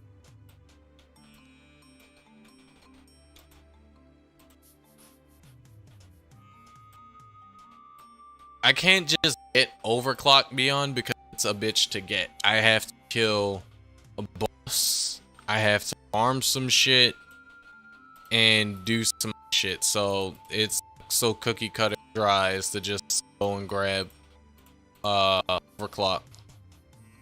Overclock is a bitch to get. Not fun. Which is why I was doing sniping first before overclock, and I still need a gauntlet and 3 defense splinters. 2 bad things with this is 1, for the gem gauntlet, I have to go kill Gaucho. Or no, not even Gaucho. I thought Gaucho. I have to go for Zalt this because her gem gauntlet is a uncommon rare. I have to go from her. I never farmed that bitch at all. So getting this is gonna take defense splinters. They have a terrible rate too, and I have to go farm them the high-ends that's outside of Underground Balloon. And then I think for the... Let me see. I'm gonna type up Iruna Online Overclock Quest. And tell you the list of shit you need in order to get it done.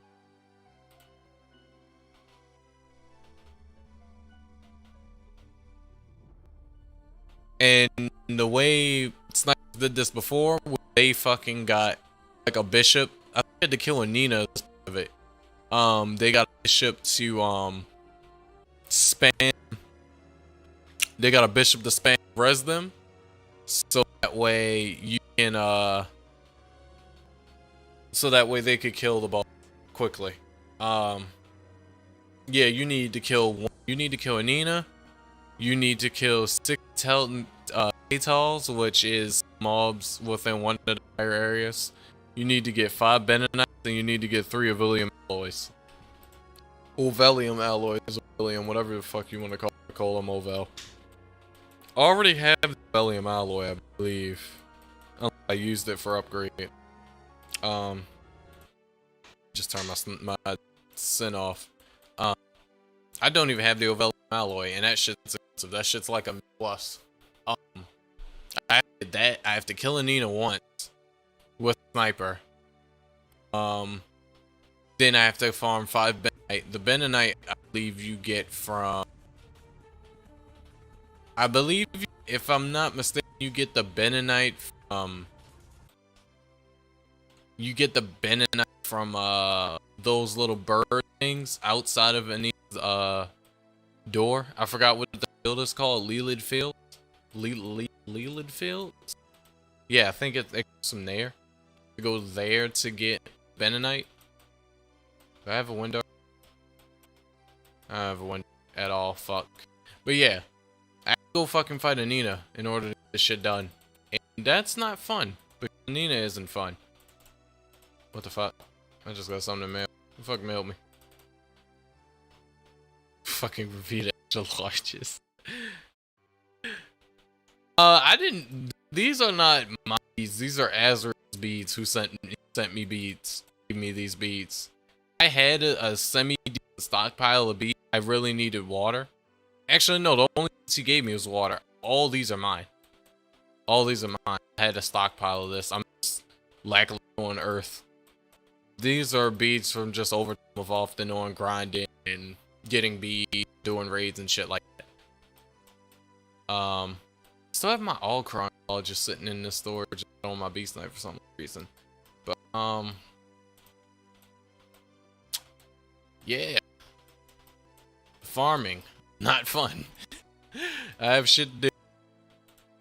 I have shit to do indefinitely. What do you need to make a spell boost, actually? So I need to make a spell boost. Oh, you need eye dragon horns, eyes, and an empty crystal. Fuck.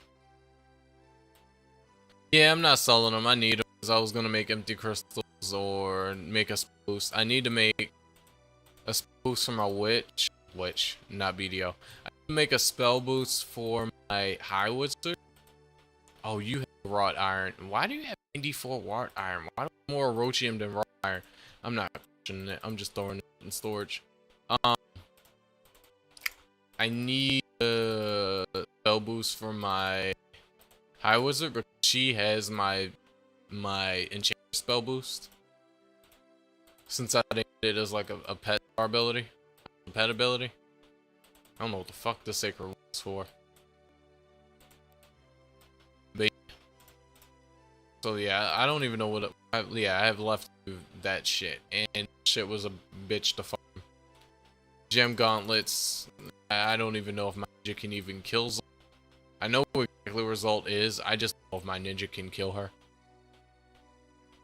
I know I need a good chunk of damage to kill her. And I will use my rare set whilst I'm farming result too, because that'd be the only way to get her done. And the worst part is I tried to go into stalls to check to see if anybody has gauntlets. No gauntlets because no one farms Zalt. Because no one needs Zalt for anything. No one is gonna use her AI crystal. No one's not gonna make some sort of neutral magic AI crystal build. Unless it's my silly ass. So that's the only reason you would go there. No one's not gonna use any of the stretch fabrics that you're gonna need to up any of the gear, because all the gear that you get is kinda shit. So it's like not even, or it's not worth at all farm her for any average player. For me, like I said before, the only good thing about her is the fact that she has a neutral elemental AI crystal. And like I said before, if I'm trying to neutral elemental AI crystal build or neutral element AI crystal build, I would need that, because we don't have the emptiness. We have the emptiness of forgetfulness, is what it's called. AI crystals, we don't have that. Sorrow 3 could give me 3% all magic, but in auto skill. But realistically, probably never ever gonna get a Sorrow 3. But then there's Spike. Oh no, Spike is too inconsistent. Spike switches its melee and magic boost depending on the day. But yeah. I have to go farm that bitch. So, you know, not fun. I have to go farm her. I legit run my ass over to this motherfucker and go farm her. Never farmed her. Actually, bullshit. I farmed her before. I don't remember why. I farmed her before, but it wasn't so I was in a party with people.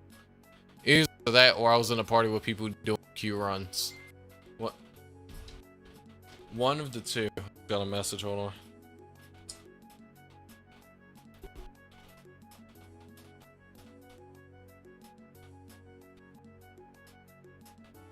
If it look really ping me for fucking friend request. Or no, a friend you may know. No, I got a message.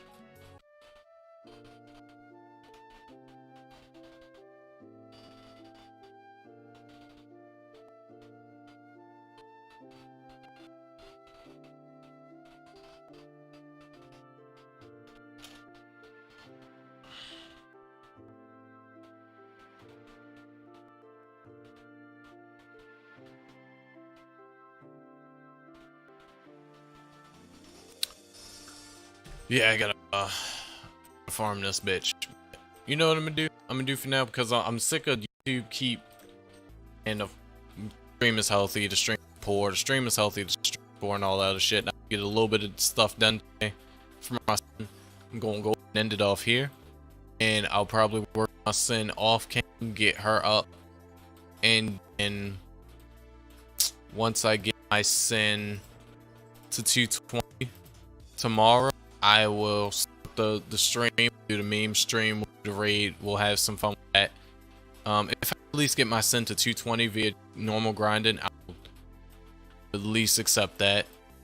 But there's no way I can keep sitting there trying to do MQs because it's just going to take too long. So I'm going to try to grind Moss Golems or Red Eye Solo and get my sin to at least 20 for the raid tomorrow, and then we can just do the raid as for fun. But anyways, I'd like to thank everybody for watching. Sorry I'm ending the stream a bit early, but kind of tired and sick of tubing this bullshit. And I've had my low today. I'll see you later. Thank everybody for coming by. Beyond sticking in chat and everybody else who came in chat and said some shit. Blah blah blah. I had fun with grinding all that other good shit. And I will see y'all tomorrow.